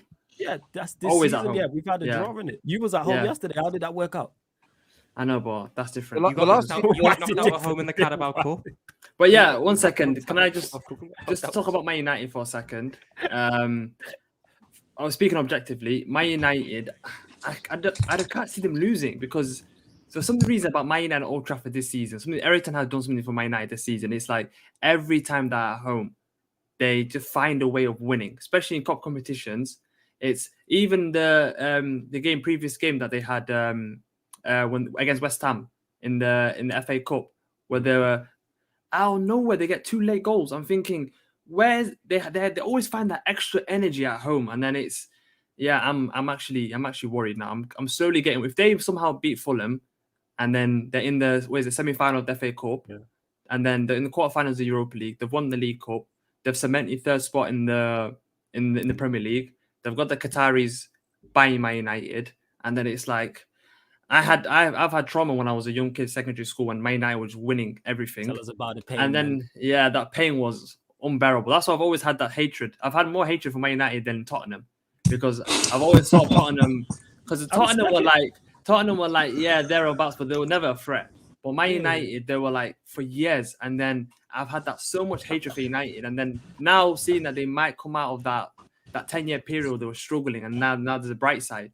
Hopefully the Qataris get done by someone for illegally buying Man United, or they can't buy two clubs at the same time. Just something, please. Jim Radcliffe, spend an extra billion. I said, please. You know what I'm saying? Please. This is a plea message to Jim Radcliffe. Please just find the extra funds to buy Man United. That is stressed, yo. I respect the honesty, though. I do rate the honesty. Because I've been to Old Trafford. And they always sell out every single game, even the League Cup games, FA Cup games, and I've been to Old Trafford. I'm not being disrespectful. It's like Old Trafford's a bit of a shithole when it comes to like accessing the stadium, and it's leaking, and it's terrible. But if they somehow get like a Spurs style stadium, about leaking stadiums at the minute, wouldn't you? Yeah, and if they somehow get a stadium where they improve on the stadium and they make it look like a 2023 new generational stadium, I'm going to be worried, because then players will see that stadium and they think, wow, I want to come play here week in, week out, and then there'll be a threat again. But hopefully this is just a purple patch you're going through, and then you're back to the same Man United next season. Yeah, not being funny. United don't need a stadium to attract any player. Like the history of United, everything they've won, what they're going through, they don't need a stadium like maybe a Tottenham do to almost entice a player. They can pay the wages. Their history speaks for itself. The amount of top caliber players that have come off that United treadmill, they don't need all of that. But to be fair, I'm wondering why you're so worried about United. All I've heard Arsenal say this season, we're 5 points clear, possibly 8 points clear. We're going to win the league. We're doing this, we're doing that. Why would you even be worried about United? Your history's bright, according to every fan. PTSD from his childhood. Yeah. No, because next season, obviously, Man City will reinvest. Chelsea will reinvest in the summer. Man United will reinvest. Liverpool, I'm not sure if they're going to get the funding to reinvest. And it's if Man United are this good with this team, imagine the Qataris come in and they give an extra £300 million in the summer to buy an Osimhen, to buy another winger, and then to reinforce in the midfield. For me, I'm happy what we are right now, but I'm looking at the long term, and then I'm actually worried about Man United in the long term. No, that's fair. That's fair. Love that. But just carry on winning your Mickey Mouse trophies for now. So I'm happy about that. Arsenal fans talking about Mickey Mouse trophies. Hilarious. Yeah, I mean, look, I think this super chat here says it right. People talking about Sir Jim is a bad thing. The scary thing for you, like, is the Glazers are going to go. Yeah, I'm one of these people that doesn't think Sir Jim is actually going to do a bad job. I just think the Qataris could do an even better job. But for me, it's almost like I feel like I'm picking between a Ferrari and a Lamborghini. I don't feel the stress over either of the deals. I know some fans do, but for me personally, I'm getting rid of the Glazers is key. I don't think either of them would be bad for us. I just don't see someone spending £6 billion and then running it badly. The Glazers could do that because they bought it for zero. They spent none of their own money. So all these guys at some point want to sell it in the future and make profit. You're not going to do that by taking us backwards. It's impossible. It's actually impossible. So yeah, I'm just not kind of stressed about it. Olu here says, shake my head. You can't ask a religious set of people to invest in Red Devils. It goes against everything that is right in the world. It must be stopped. Lol. Bruv, I take that. I'm sure they've gone and chatted today, Himam and whoever else, bruv. That's all. It's all good by me. As long as they're happy, it's the way I treat everybody from a religious point of view. You're religious and you're doing something that's against your religion. As long as you're happy doing it, I'm going to let you, because I believe in freedom, brother. I believe in freedom. Nothing to do with me. Exactly. C here says, Arsenal fan talking about illegal money when Arsenal would be nothing without the Bank of England. It's hilarious, is what C has got to say. Chris Talks Footy says Dawes and Have Hope need their own show together. Would be a completely shameless content. Have That's Hope actually true. he That's goes actually nowhere. true. So yeah. It's actually true.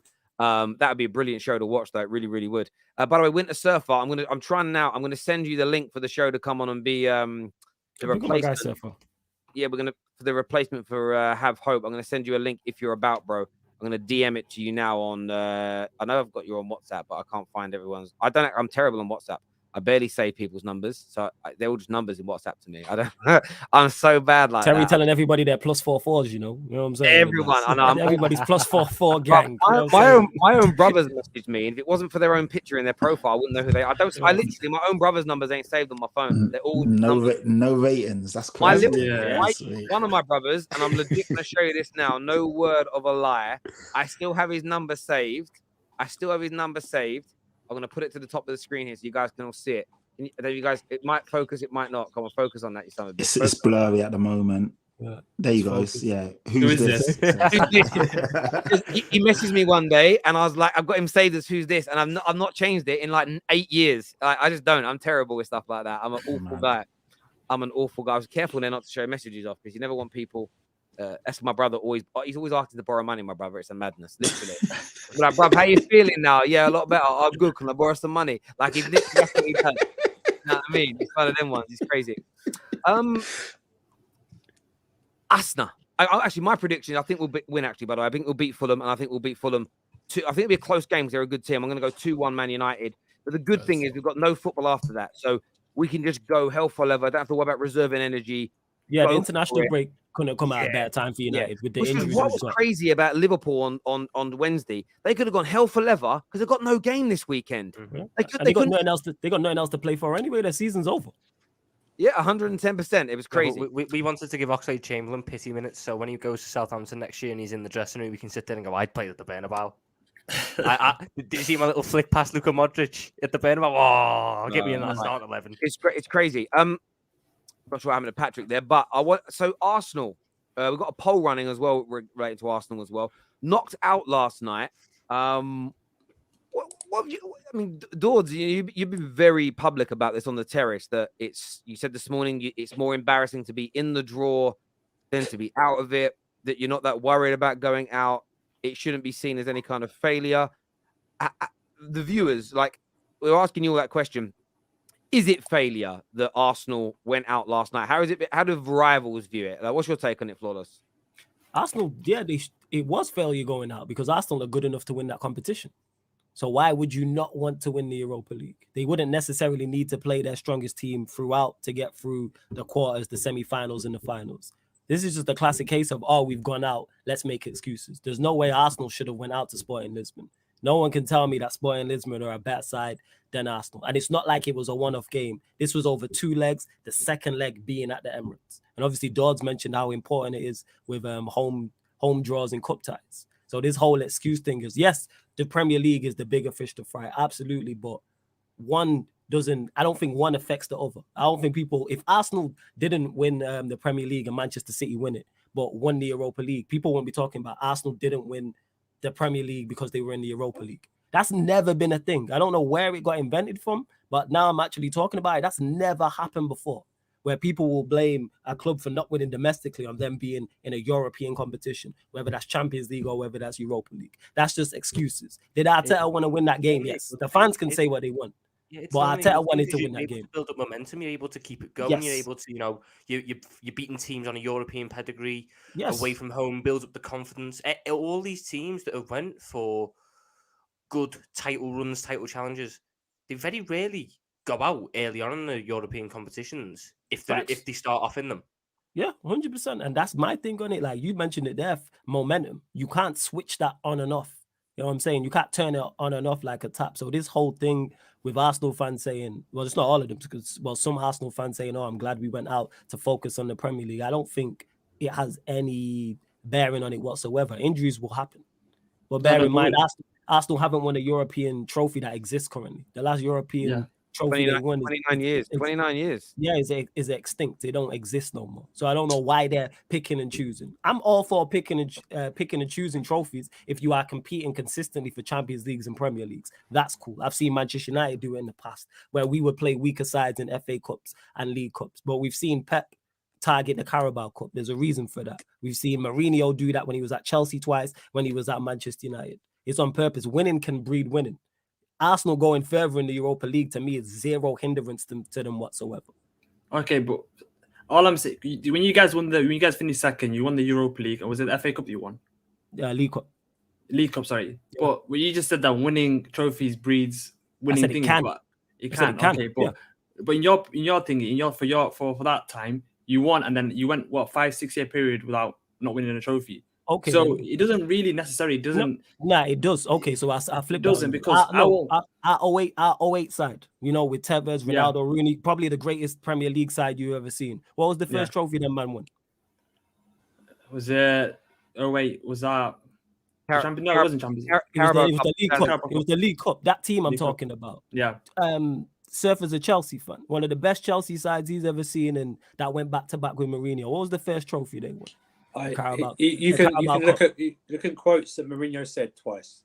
He credits the League Cup building because that group hadn't won we hadn't won anything for 5 years. That group hadn't won anything, and it spurred on to win the league title. Yeah. Same with 14-15. You get it; it breeds it like that. I know. Mikel Arteta cared about that game last night because of the subs he bought on. Yes. If he didn't care about it, he wouldn't have bought those subs. Before you go, Terry, same with the Manchester City sides that have dominated. What's the first trophy Pep won? They've won 4 league titles in the past 5 years. It was their cup for 4 years because they just kept winning it. I think I get where you're coming from, Dawes. It didn't work at Man United, but you've got to go back and this is the difference. It's a false equivalence, and I'll tell you as to why. Are you confident that what Arteta's building is sustainable for the next 4, 5, 6 years to be highly competitive in all competitions? Yes. Man United fans, when Jose was doing what he was doing, did not believe in what we were building. We did not believe in the club, the direction the club was going in, the way the club was being run, the way the Glazers operated, the culture at the club. There was a fervent belief that this was short-termism. We celebrated winning the trophies, but half the club still wanted him sacked at the end of that first season because of how we were playing, the mood at the club. And within 6 months of him winning those trophies, there was almost mutiny in the dressing room, and people sensed that coming very, very early. The way most Arsenal fans feel about Arsenal right now is very reminiscent in terms of the emotions that United fans felt when we won the FA Cup back in the early 90s that led to us eventually winning a Premier League. To what Chelsea fans felt under Jose, what United fans felt in 2006, what City fans felt in 2016-17 when it comes to that League Cup. You guys believe you're building something special. Therefore, winning trophies and breaking those barriers and building that winning mentality is really, really key. So I don't think it writes off Arsenal's season because they haven't won it. I don't think it makes a season an abject failure. It doesn't mean you've got someone said to me today in a group chat that we can't call it failure because failure means that heads have got to roll and big changes got to be made. No, it doesn't. You can call something failure in terms of isolation. If I make a mistake at my like Patrick, if you make a mistake at your job and you fail at one particular task, that doesn't mean you're necessarily going to be sacked or that the world's going to be thrown into turmoil. It's an individual thing you can focus on and be better at next time. That's how I kind of view it. I don't understand why football fans can't isolate things. Yeah, we're at a level now where certain fans feel they can't critique Mikel Arteta. You can critique him for these one-off games or these instances where you crash out to a team that you shouldn't be crashing out to. Sporting Lisbon were in the same group as us in the Champions League. They finished 3rd. That's a favourable tie for you guys. You were basically favourites with Man United to win that competition. When we crashed out versus AC Milan a couple of weeks ago, we had Arsenal fans laughing at us saying, "Oh, you wasted a spot in the Champions League. We should have been there. We would have went further." And then the irony is you then went out to the team that we obviously knocked out of the Champions League to get into the... It's just, you can't write it. You can't write it. And fair play to them. They deserve to win over 2 legs. They took the game to Arsenal yesterday. Well, arguably the better team as well. They showed more desire. That second half from Sporting was immense. Yeah, they were just all over Arsenal. And here's another thing. When did we start turning down trophies as fans? When did that become a thing? Never understood this. When did that happen? Because to me, it was all about. It's all about your team winning. When you go to whether it's Old Trafford, whether it's the Emirates, whether it's Stamford Bridge, if you look at the statues and pictures of people outside the stadiums, it's because them players there won trophies. It's about winning trophies. But you see what TBG writes here. TBG writes, no coincidence since the rise of social media, we've declined because fans like this always try to spin a position and narrative that not good. It's not narrative. It's not good enough. Now, again, there's an element here of we've seen fans try to defend, like we've seen trophies have been taken away on social media. In the last 10 years, I've seen the ideal and the prestige of winning trophies eradicated by most fan bases when they try and win certain arguments. Liverpool fans have done it when it comes to Gerrard being the best midfielder.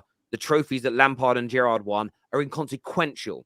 You've seen it with Spurs fans in the last few months when it comes to Harry Kane's goals. He can be spoken about with Henry and with Aguero and with Rooney, irrespective of not delivering in title races or not delivering trophies. You then see it with teams. Well, Liverpool fans saying, well, we may not have won as much in this era because City are so good. But if you look at our records, our achievements are therefore better than what Man United did in 1999, that period, because it's harder now. And it's like, well, okay, by that logic, you know, most people would agree that European football was a lot weaker in the 70s and 80s than it has been through the 90s and the noughties. Does that mean that Man United's 2 Champions Leagues are worth more than your 4 Champions Leagues because the consensus is the era then was harder?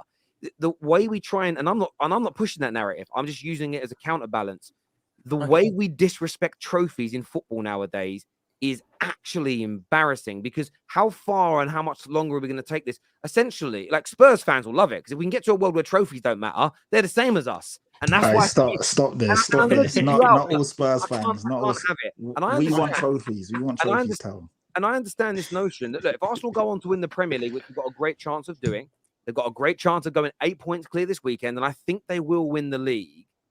Then not winning the Europa League isn't an embarrassment. Who they went out to is definitely still going to be disappointing to their fans. But I think this right of it's okay because we're still in the Premier League. The problem with that thinking is if at the end of the season you don't win the league, it's like we won nothing. And your job every year is to win trophies. And at the end of the day, it isn't reviewing the season with hindsight. A review is literally hindsight. It's called a review for a reason. You review what went right and what went wrong. And I just think the way some Arsenal fans have discarded it and brushed it to the side like it means nothing. I saw Martin Keown at the start of last night say, if we win tonight, this could be great to galvanize us in the title race. They go out and he says, oh, actually, it's a blessing in disguise. And for me, that notion is that, and I wanted to bring this back round to this weekend, really. Colleen, big member of the Football Terrace, says, tweeted, Mikel's terrible record in Europe continues. Arsenal deserve to be out. Crap attitude at home. Very lethargic and only started to play in extra time. Odegaard effect. Ramsdale should have saved 2 penalties, but ended it with no excuse for the Prem, all or nothing. So my question to Dawes is now, is there now no longer any excuse? Is it must win the Premier League now for this season to be deemed as a success? I disagree with that so much, because and winning the league, okay, it's not okay. I saw thingy, it got put in that WhatsApp message. It went from Arsenal are title pretenders, then it went from Arsenal title favourites, then it went from Arsenal have to win it. If they don't win it, they're bottle jobs. Every time there's always a negative with Arsenal. It's never Arsenal are first. They've progressed so much. Let's give them some positive feedback. It's always they have to do it. If they don't do it, it's a failure. Like when Lee Gunnar said earlier today, if Arteta doesn't win the Premier League, he needs to get sacked. What do you mean? He didn't say that. By 6 points. By 6 points. He said, no, hang on. Contextualize it. He said if we go 8 points clear this weekend and then end up 6 points behind Man City, how many points swing is that? That is from now. But still have a game in hand. Hang on. Yeah, okay. But how many point swing is that? 8 plus 6. What is 8 plus 14. 6? That's a 14-point swing with 11 games to go. He didn't say if we miss out. He said if you miss out by a point, he doesn't say sack Arteta. He says if you end up 6 points behind them, he would. So I don't. But that's still crazy. Why? Why? By 6 points, Arteta. Oh, because look, Arteta is. You can see Arsenal fans see the progression. Arsenal fans see we're going places, and then you want to sack the manager and start all over again. So if you bring, so discredit what Lee said, because that's Lee. But if you listen to what, by the way, you're saying rivals are changing the narrative. This is from Colleen, an Arsenal fan. Colleen said this. No rival has said this. Colleen has said there are no excuses for the Premier League. But you've done what the panel did last night with Brandon when he said he thinks it's a failure if we don't win the league. Neither Colleen or Brandon said it's a failure or no excuses. And if we don't sack the manager, sacking the manager, neither of them have said. Okay, she said no excuse. So is there no excuse to not win the Premier League now? She said no excuse. So if we lose out on the title on goal difference or by 1 point, is that a failure to her? But you can't answer for her, obviously. But I want to ask her that question: is that a failure to her? If we lose by a point or we lose on goal difference, is that a failure? Because I don't understand. Like nowadays, for me, it's like Arsenal fans being critical to Arteta is become like a new trend, where it's like you have to be critical. You have to, like, for me, winning the being in the Europa League. The purpose of being in the Europa League is to get Champions League football. Okay. Champion. We're not going to do an open top parade if we won the Europa League. Okay, not you guys would. No, we wouldn't. Sorry. Did you just say the purpose of Arsenal Football Club is to be in the Champions League? No, the purpose of winning the Europa League is just to get into the Champions League. No. For you, lot, it's to win your first European trophy. You Don't need do a that. European trophy. No, you don't need a European trophy. You can shake your head. That's the facts of the matter. You have know the what I'm saying? same European heritage as Man City. That's Facts. what you have. No, You are not because winning the European trophy. No, but you can ask Man City fans. Do you want to win the Premier League or the Champions League? They want to win the Premier League. They're going to tell you that because they've never won the champs. No, that's why they're going to say. But that's so you can't. So no answer is right for you then. If I say I want us to win the Premier League, but you how say about no. both? You want to win How the about Champions both? League. But But we haven't got the capability of winning the Premier League and the Europa League. That's what I'm saying. So you wait. We haven't got the squad depth. You don't think your team is good enough to win a No, second not tier good European enough. trophy? We haven't got the squad depth. I disagree. For me, I disagree with what you say because What's happened though to Nketiah So let me and say this. Super Hold Reece on, wait. Nelson and So when you drew Jorginho Sporting and Lisbon, did you expect to go out? No, I didn't expect to go out. Okay, so you good enough to get past them? I didn't see it as a failure going out against Sporting Lisbon because my main objective winning the No, Premier you're League. lying. You're lying. I mean, now. I'm getting You're rid of lying. the Premier League. You're lying. This is have hope You're all lying. over again. Yeah, I'm it's saying not. I'm in a It's time not, machine, bro. man. I wish Lisbon. no, because you can't find any evidence of me saying that we have to win the Europa League. No, But for not me- have to. No. I asked you specifically about Sporting Lisbon. You just said I expected to get past Sporting Yeah. Lisbon. So the fact that you I didn't know, is a but failure. I would So rather wait. go out early than go out in the semi-final or losing the final. Why? I'd rather go out What's the early because that gives more of a chance of winning the Premier How League. about you because wait. Do you think Arsenal are a better side than Manchester United? this season? Yes, Yeah. So you think Arsenal are the best side left in the competition? Yeah. in the Europa League. Yeah. Yeah. So how come you can't win it then? If you're the best side Like there.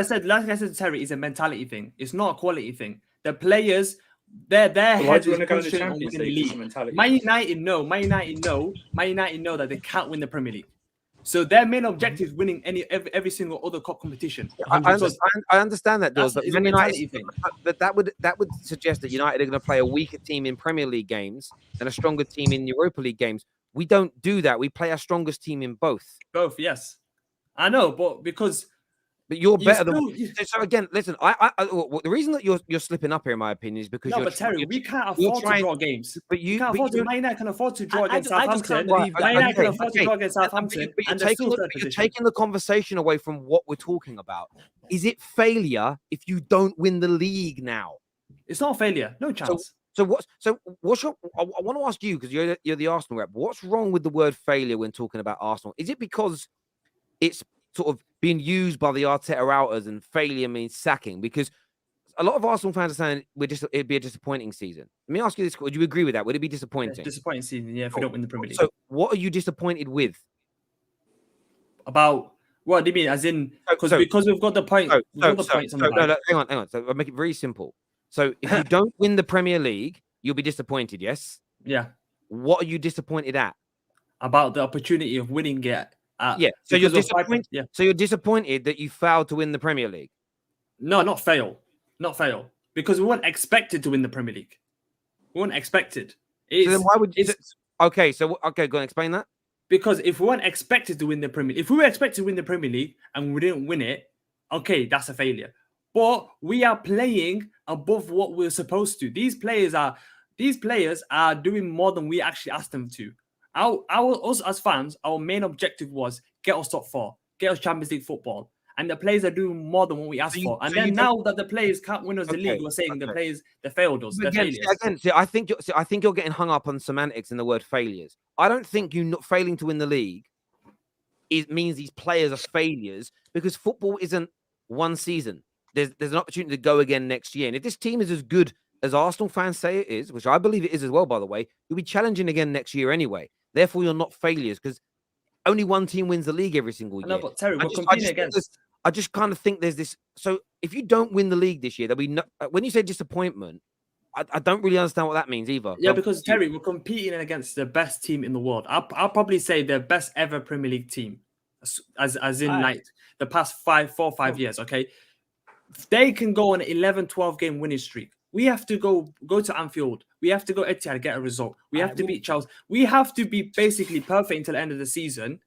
And if we can't be perfect until the season, I can't say that's a failure. Okay, do you think Arsenal win the Premier League from this point now, 17th of March, 2023? Yeah. The Arsenal win the Premier League? Yes, Arsenal will win. Okay, so if you don't win the Premier League, then they failed. No, but you expect to win it? Because no, I didn't. No.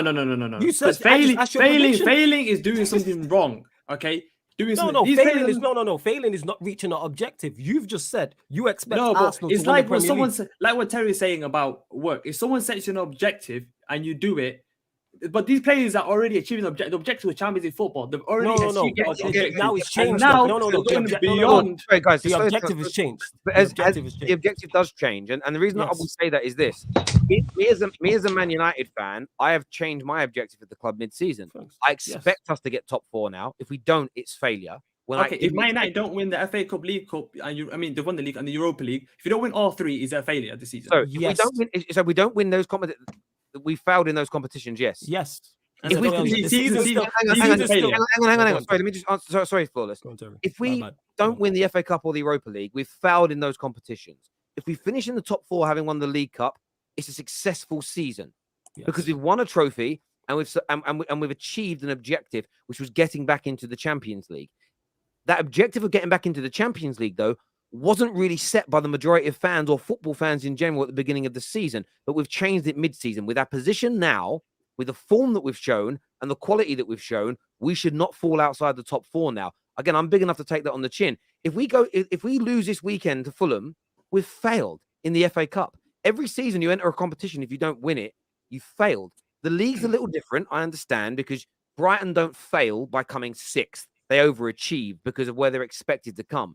But with how good you guys are from this point, if you expect Arsenal to win the league from this position, if you don't, then it is failure. But that failure doesn't mean you're shit and crap and just sack the manager. Those two things can exist at the same. I don't understand what your issue with the word failure. It's the semantics here. It's not because the word failure means many things. It means the word failure actually means in the dictionary here, non-success, non-fulfillment, defeat, frustration, or collapse.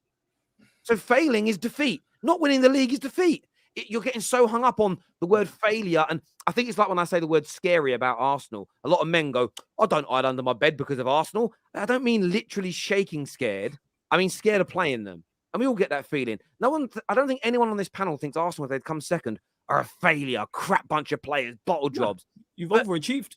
I'm just trying to understand, for you as a fan, if you don't win the league from now, will you feel a sense of failure or frustration or disappointment? You said disappointment.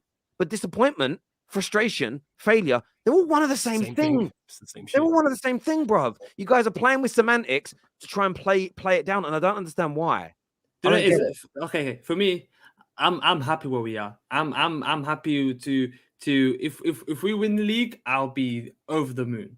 If we don't win the league, I believe that we'll go next season and we'll try to win the league next season, okay? Because it's something I can see the progression. This is not like a Leicester where it's just a one-hit wonder season where we just this season, and if we don't win it this season, it's never gonna happen ever again. No, this is a progression season. I think every season Arteta's gonna get better. I think the team's gonna get better. If we don't win it this season, okay, disappointment. But some fans that say that it is all or nothing. We have to win it because if we don't win it now, I don't think we'll ever win it again. That's being very reactionary. I agree. That's very reactionary because I agree with that. I think that's absolutely right. If the last chance Arsenal have ever got to win it is a nonsense comment. But I equally think what's nonsense is playing down not winning it from this position like it's water off a duck's back. I just think both those things are as extreme as each other and don't really correlate with how people really feel. Like that's my kind of take. There's loads of gooners that I saw watching videos yesterday going, oh, they're not that bothered. I'm like, why did you spend £150 on a ticket and travel to go and watch it then? Like you cared enough to spend money on it. Like, don't lie. Like, people want the truth, really. We have some super chats here I want to go to. First one says, Doors, please, my G, raise the standards. M here. Mackenzie says, would be disappointment to go trophyless despite the level of performances from the team. And I think you're right. I think it would be disappointing to be as good as Arsenal have been this year and not win a trophy this season. Isolated in one season is going to be disappointing, but you can feel that without wanting to sack your manager. Hold your stance, King. They are trying to clip you. Not really. Bro, quit with the excuses and stop with the narrative. His circular logic is jarring, is what Tarin's got to say. Tevin, sorry, has got to say here. Rivals trying to use their yardstick to measure Arsenal. We are okay. We are the Dallas Cowboys of the Premier League. Still don't care about Europa. What does the Dallas don't care Cowboys about trophies, you know? The Dallas Cowboys have gone nearly 30 years without winning the Super Bowl. They won it like 3 out of 4 years and then haven't won it since. But all they care about is glitz and glamour and how they look on the field. They don't care about winning. So I don't get this point of still don't care about the Europa. I'd get it if you'd won it before, but you've never won it before. So surely you'd want to add it to your trophy cabinet. And the thing is, it's not like they've been winning a lot of trophies previously. If they had two free champs in the past 4 or 5 years and 2 free Premier Leagues, I would get it. If a City fan says, I'm not too fussed about a Europa League, a FA Cup or a League Cup, I hear it from them. Any other of the big 6, I'm not hearing that from, including my own son. Especially when Arsenal were 20 plus years in the Champions League. It resulted in 2 semi-finals and a final. Remember, one of those semi-finals and final in the same season. They didn't get close. Well, they have no heritage. They bang on about Chelsea having no heritage. You are minuscule in Europe. You are tiny. You are like the Gibraltar. You're like Gibraltar of Europe. You are tiny compared to everyone else. A question, Dodds. Do you believe in that this is a blessing in disguise for Arsenal going out? Because that narrative has been pushed a lot today online. Do you think it's a blessing in disguise, or do you think 2 games a week would help keep the flow and the sort of everything? No. Even off camera, you guys wouldn't know, but off camera, I've been saying that I'd rather us go out early than go out late in the Europa League because it will hinder our chances of winning the Premier League, and it's something that for me, I've always prioritized the Premier League because if there's a chance now and there's a big chance to win the Premier League, I'm scrapping the Europa League. I don't care about the Europa League. Europa League, your main objective to win the Europa League is to get into the Champions League. Champions League basically scored for us this season, and there's a chance. If there's a chance of winning the league, every single Arsenal fan will forget about this Europa League tournament. Okay, and I believe that this narrative now is like you have to win every single trophy that's available. No one was saying that like a couple of seasons ago, but this season, no one said that. I agree. Dodds, I agree with you though in terms of prioritize. Yes, of course you prioritize the Premier League over the Europa League, but you said it yourself. Arsenal were the best team left in that competition. You were good enough to win it. You said you expected to get past Sporting. If you was in the draw today, you would have expected to get past whoever was in the quarterfinal. You would have expected to get past whoever was in the semi-final, also the final. So I'm not hearing this 180 U-turn now you've gone out that it's all well and good when you think you was the best team left in the competition. It's a missed opportunity to get a trophy. That's a fact. I actually believe you were the second best team left in the competition. But if someone said Arsenal are first, I go, all right, cool. But this whole thing of, it helps us out in the Premier League, I personally don't see it. And if you do win the Premier League, hats off to Arsenal. It's been a successful season. But why was it a hindrance? It wasn't a hindrance throughout the rest of the season while you were top. So why is it a hindrance now? Because getting an injury, 1 or 2 injuries will affect us massively. Okay, because now we're in a time where if a party gets injured or Bukayo Saka gets injured, that's going to affect us. And that could happen in training. That's poor squad. Yeah, no, but look what happened. Look what happened yesterday with Saliba and Tomiyasu. Tomiyasu now he might have a long-term injury because of that knee injury because of that game. But if now that we're at the Europa League, that's one less thing to stress about because all I do now is watching Europa League Arsenal and thinking, please, no one get injured. Well, like I said, Terry, what did I say after the first leg? After the stream, I said the main positive after this game when we drew 2-2 was no injuries. Because that's And all I and care about. The, Was se- the second positive was we got them 2-2. It's at home. We'll get past them and get into the quarterfinal. But the priority was the players stay fit. That was the first priority. The Yeah. second priority was get past them. We're not gonna act like you didn't care about the game. I asked you verbatim. Did you expect to get past Sporting? You said yes. You lot failed. Like, we're not gonna sugarcoat that. You know what I'm saying? Do you have bigger fish to fry? Absolutely. But say you then don't go and win the Premier League, then what? Also, I don't get the constantly changing narratives about how, 1 minute Arsenal have the best backup striker in the league and Nketiah, Reece Nelson off the bench, he's amazing. Goal contribution every 20-odd minutes. You've got Jorginho, you can step in and run a game. You've got Kieran Tierney at left back. But then once you lose with them, it's, the backups are awful, they can't do the job. Yada, yada, yada, yada. It's one or the other. It doesn't just change like that. You have to be consistent with it. Yeah. I'm going to do some super chats here. This one here from Olu says the Invincible team went out of the Champions League and the FA Cup on a week and was 2-1 down to Liverpool. It's not about losing. It's about how you respond. And that's big for Arsenal this weekend to go 8 points clear. Manny says, if Arsenal want to be elite, win, doesn't matter what competition it is, the more trophies, the better. We lost. It is what it is. Onto the league. Come on, you Gooners. Dan here says, Arsenal are the wettest of them all. Every loss, there's an excuse. Crying for Champions League football, yet can't even be a team that dropped out from the Champions League, is what Daniel's got to say. Tev says, I've probably said it 5 times on your channel, Terry. Winning breeds winning. We have no European pedigree to treat this cup like it's like we are bigger than it is dumb. 6 years in it and haven't won it. It hurts, is what Tevin says. Blaze says, this is your Leicester season because Chelsea won't be 10th. Liverpool won't be 9th next season. Also, why are you confident you can't regress? That's a good question. Why don't you think you'll go backwards at all? Just a genuine question to you from Blaze here. Because Arteta, I believe Arteta is a once-a-generational manager. This guy is a top manager. I believe that in the future, he will manage a team like a Barcelona or Real Madrid. And it's someone like, what was it? Who managed Leicester City when they won the league? Claudio Ranieri. He's a good manager, but he wasn't an elite manager. For me, Arteta is an elite manager. And then I believe that this guy, he's got the facilities, he's got the material, he knows what he's doing, and he's always improving these players. So I can't see us regressing because this guy is a top manager. When you say generational, I've never heard the expression used on a manager. How good? If you think about the greats of the game that are managing now in the past, what's he going to go on to win? What is he going to achieve, in your opinion? For me, I put him in the same bracket as when Jose Mourinho first came up as a manager. Done. Yep. Let him finish. This guy winning the league with this Arsenal team is the same as when Jose Mourinho won the Champions League with Porto. This guy is managing beyond his expectations. All of you guys, if I said you Arteta's going to win the Premier League this season, none of you probably would have even given us a 5% chance. So I don't know why you're shocked that Arteta is like he has to win us the league.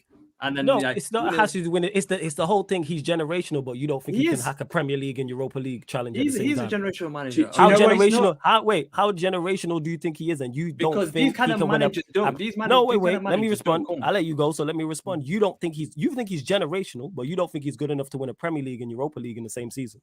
Not him. I didn't say him. I said the players' mentality. Who instills the players' mentality? Where does that come from? Yeah. I know, but look.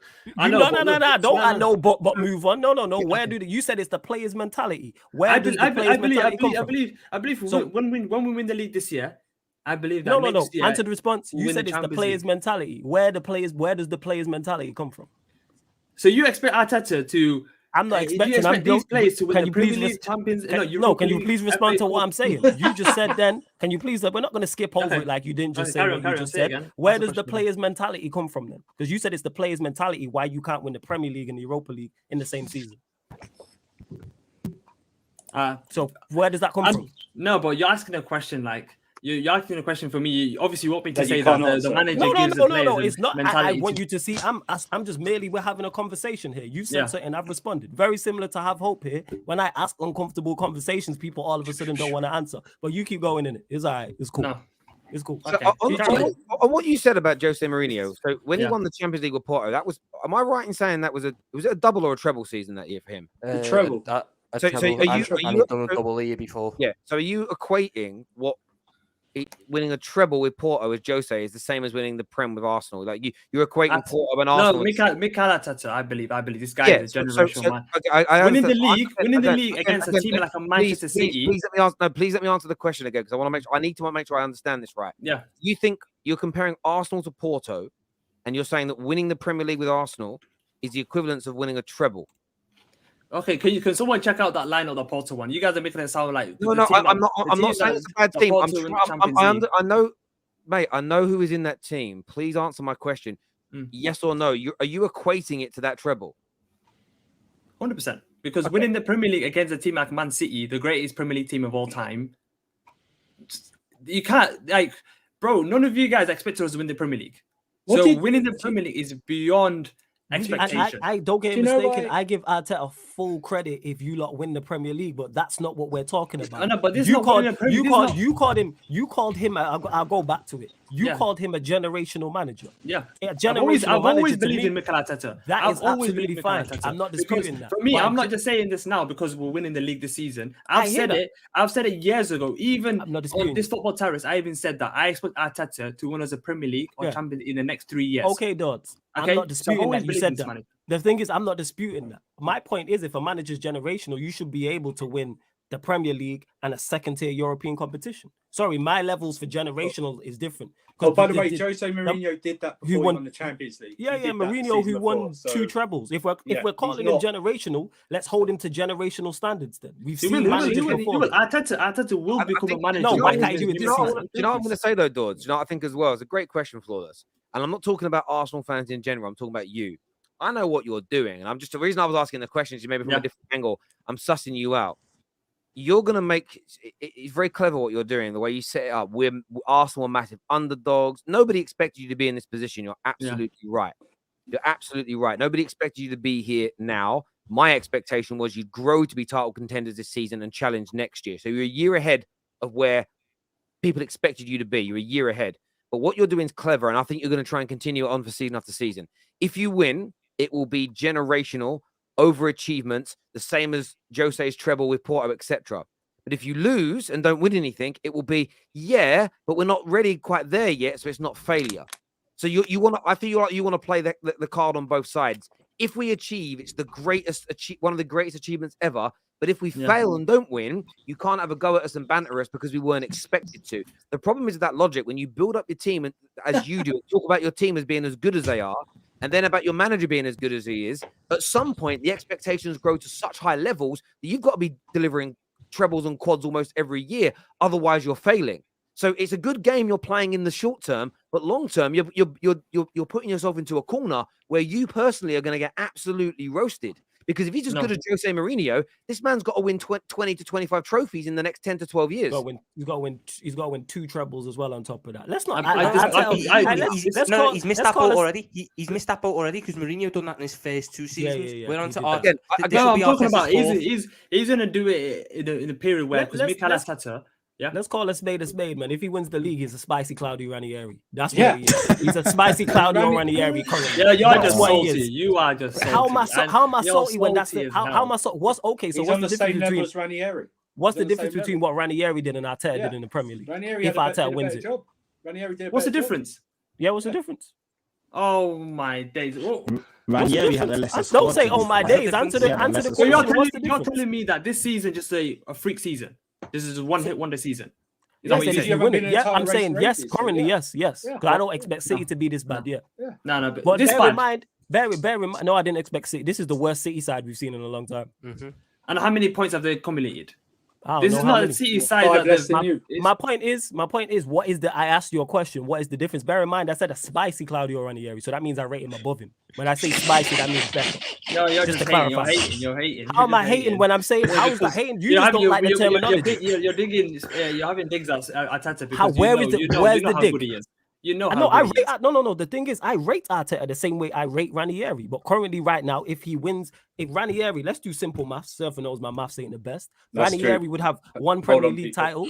Arteta would have one Premier League title. What's the difference And in then- their Premier League era? Premier League experience.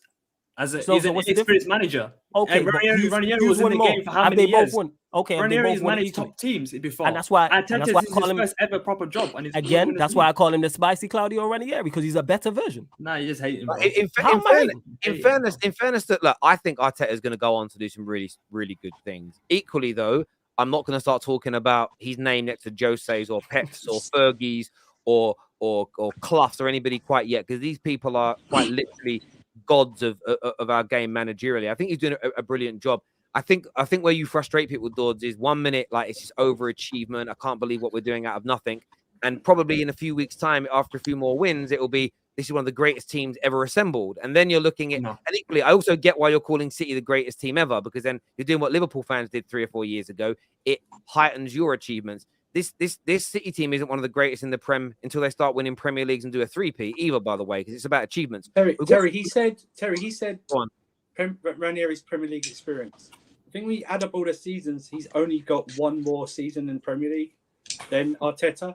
No, but I said experience as a manager himself. Yo, and again, this is Is why he's a spicy Ranieri, man. Yeah, it's okay. I'm going to go through some more of these super chats here. The first super chat here says Porto was Mourinho's third job. This is Arteta's first. I understand his point. Arteta is a better club. I think he means Arsenal. His profile is much better than it is. Look, Mourinho, was in those 2 jobs beforehand for a combined 6 months. He then went to Porto. So if we're going by full, because I know Dad likes to use this full, he's done 3.5 years. So we'll go by Mourinho's first 3.5 years in management to Arteta's. And I'll apply a little bit of tax because the Portuguese league isn't as good as the Premier League. It's a little bit easier. Mourinho's first 3.5 years, he won 3 league titles. He won a Champions League, a Europa League, and 3 domestic cups. But Tom, one of them was a Premier League as well. It's massive. It's massive as well. Just in the interest of time, boys, I've got to get through some of these super chats here, so we can't delve into all of them for great details. I'm really sorry. Mourinho has achieved more Champions League at Porto than Arsenal's whole history. Don't compare Champions League elite levels to Arsenal's progress. Clown mentality is what Mark says here. Tony says, how would Arsenal manage next season if Madrid come calling? Do you think Arteta will stay or go? PS, not a generational manager. You are high. I think Arteta would stay for now. I don't think he'd leave Arsenal right now, to be honest with you, for Real Madrid. Or you agree, Dord? Did stay for a while? Even if he offered it? Yeah. No, Arteta will stay for a while, yeah. Man said winning the Premier League is better than winning the treble with Porto. Absolutely embarrassing is what Chris Talks Football says. The Arsenal fan is why Lee Gunner exists. Lee Gunner wants Arteta out. Hey, shout out Lee Gunner, man. Yeah. People give him stick, but he'd be spot on about a lot of things. Tev here says, as a Gooner born in Jamaica, I always wondered why they hate us online. Now I see why, is what Tev's got to say. Chelsea fans only bring up Europe to Arsenal because Arsenal are bigger in everywhere else. Chelsea fans looking like Chelsea history before oil. Should we bring up the Bank of England again for your history? No, keep quiet then, move on. Yeah. Top club mentality is to go for all competitions, is what Gav believes here. Yeah. I think most people agree with that. Jay Gooner says, Terry or KJ, you should work on something on following shows with the predictions of the guests have in the previous shows, something to keep track of them. It's a good shout. Someone actually DM'd me about that earlier, and I bet it was you now that you've super chatted. That's too weird for it to be a separate person. We can definitely look at that, no doubt. This year says Arteta has won the FA Cup in his first season. Please, how to join the top 6? You have to message KJ. You have to come onto some shows, show yourself on camera, and then we can go from there. Listen, I'm not saying he can't achieve it, and I'm not even disagreeing that it's not a massive achievement. I'm just more interested in hearing the logic. Equally, though, I don't look at Arsenal as being a smaller club as Porto. Winning the Champions League with 4-0. No, but it's about accumulating the points that we have to win the league. I understand that. You can't get 75 points in the league. I understand that. And you're doing a brilliant job. But I'd love to run that poll with more Arsenal fans, see what they think. Because again, rivals are going to disagree with you as a general rule because they're rivals. Yeah. I'm intrigued to know what Arsenal fans think on that. Klopp has won Premier League. Is he the spicy Ranieri? Yeah. Great point. I can't see this City side being... Sorry, to respond to that, now I call Klopp the spicy Wenger. You know what I'm saying? And I call him, he's the spicy ass Wenger. You know what I'm saying? Like, I'm consistent, man. One thing with me, I'm consistent. People don't like the wording I use, but it's the facts. Managers do. Man are calling him generational. Go do generational things. I hear that. Right. Yeah, wins the league, the youngest manager ever win the Premier League. That's not generational, though. It's really not. It's not. We've seen Ranieri do it. The thing is, if he's listen, guy was like 70 when he won the league. Listen, I'll agree with. I agree with Dawes on this. Winning it as the youngest ever manager to win it in your first 3.5 years as the manager is a brilliant achievement. Yes. But then this is what you're doing, Dawes. See, Dawes, you're doing that to over elevate it, I think, and over index it in itself and big it up, which is fair. But then what you're setting up is if he is truly generational, he has then got to win like Jose and Pep and Fergie for the next 20 years, which means every time you don't win another trophy after this, it can only be called one thing: failure. So this is what generational I'm trying to give you. I'm trying to give you online advice here, live in the action. You are setting yourself up for more pressure by saying that than by just stating it's a brilliant achievement. You're now saying you're setting up on generational standards. That means doubles and trebles and trophies pretty much every year. Like, do you think Arteta is going to deliver that at Arsenal?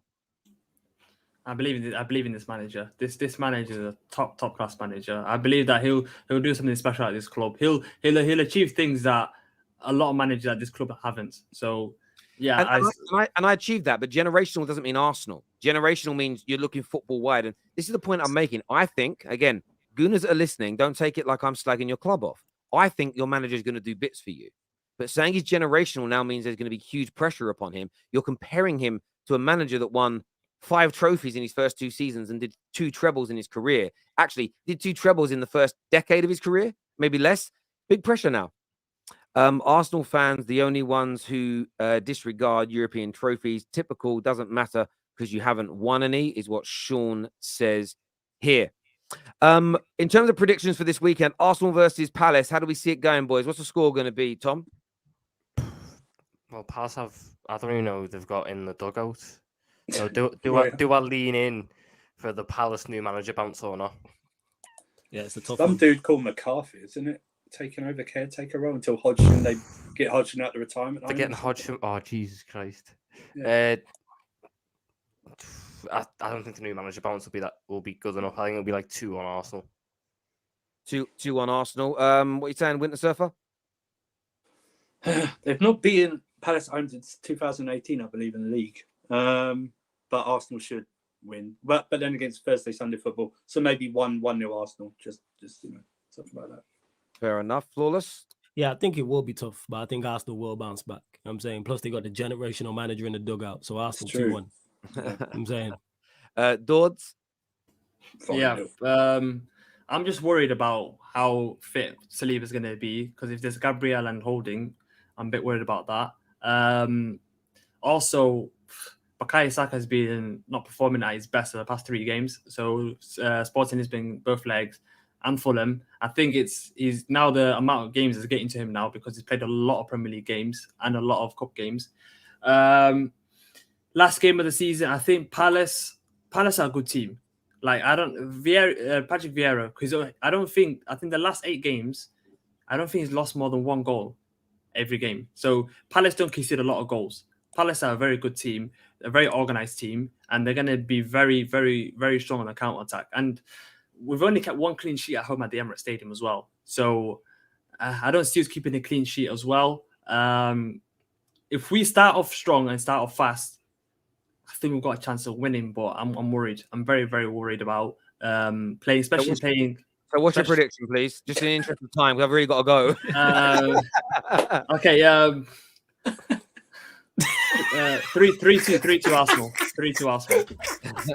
I rated Dodds double down, I respect it, 3-2. I respect it, man. You're a soldier. I respect it. 3-2 Arsenal. I'm going to go over 2-1. I'm going to go over 2-1 Arsenal win. You're at the Emirates. I think you'll be absolutely okay. Peter here says, I can't see this City side being the worst City side in years when they have the same amount of points at this stage of the season on average. But I will disagree with Arteta being generational, is what Peter says here. Listen, I want to thank everybody that's tuned into the show this evening. Thank you very, very much indeed. I really do appreciate your time. Make sure you hit the like button before you leave. Make sure you subscribe to The Terrace and turn on the bell notifications. This stream will be available on Spotify in the next hour or so, so make sure you're following us there. The link is in the description below. Until next time, everybody, take care, goodbye, God bless, and we'll see you all again very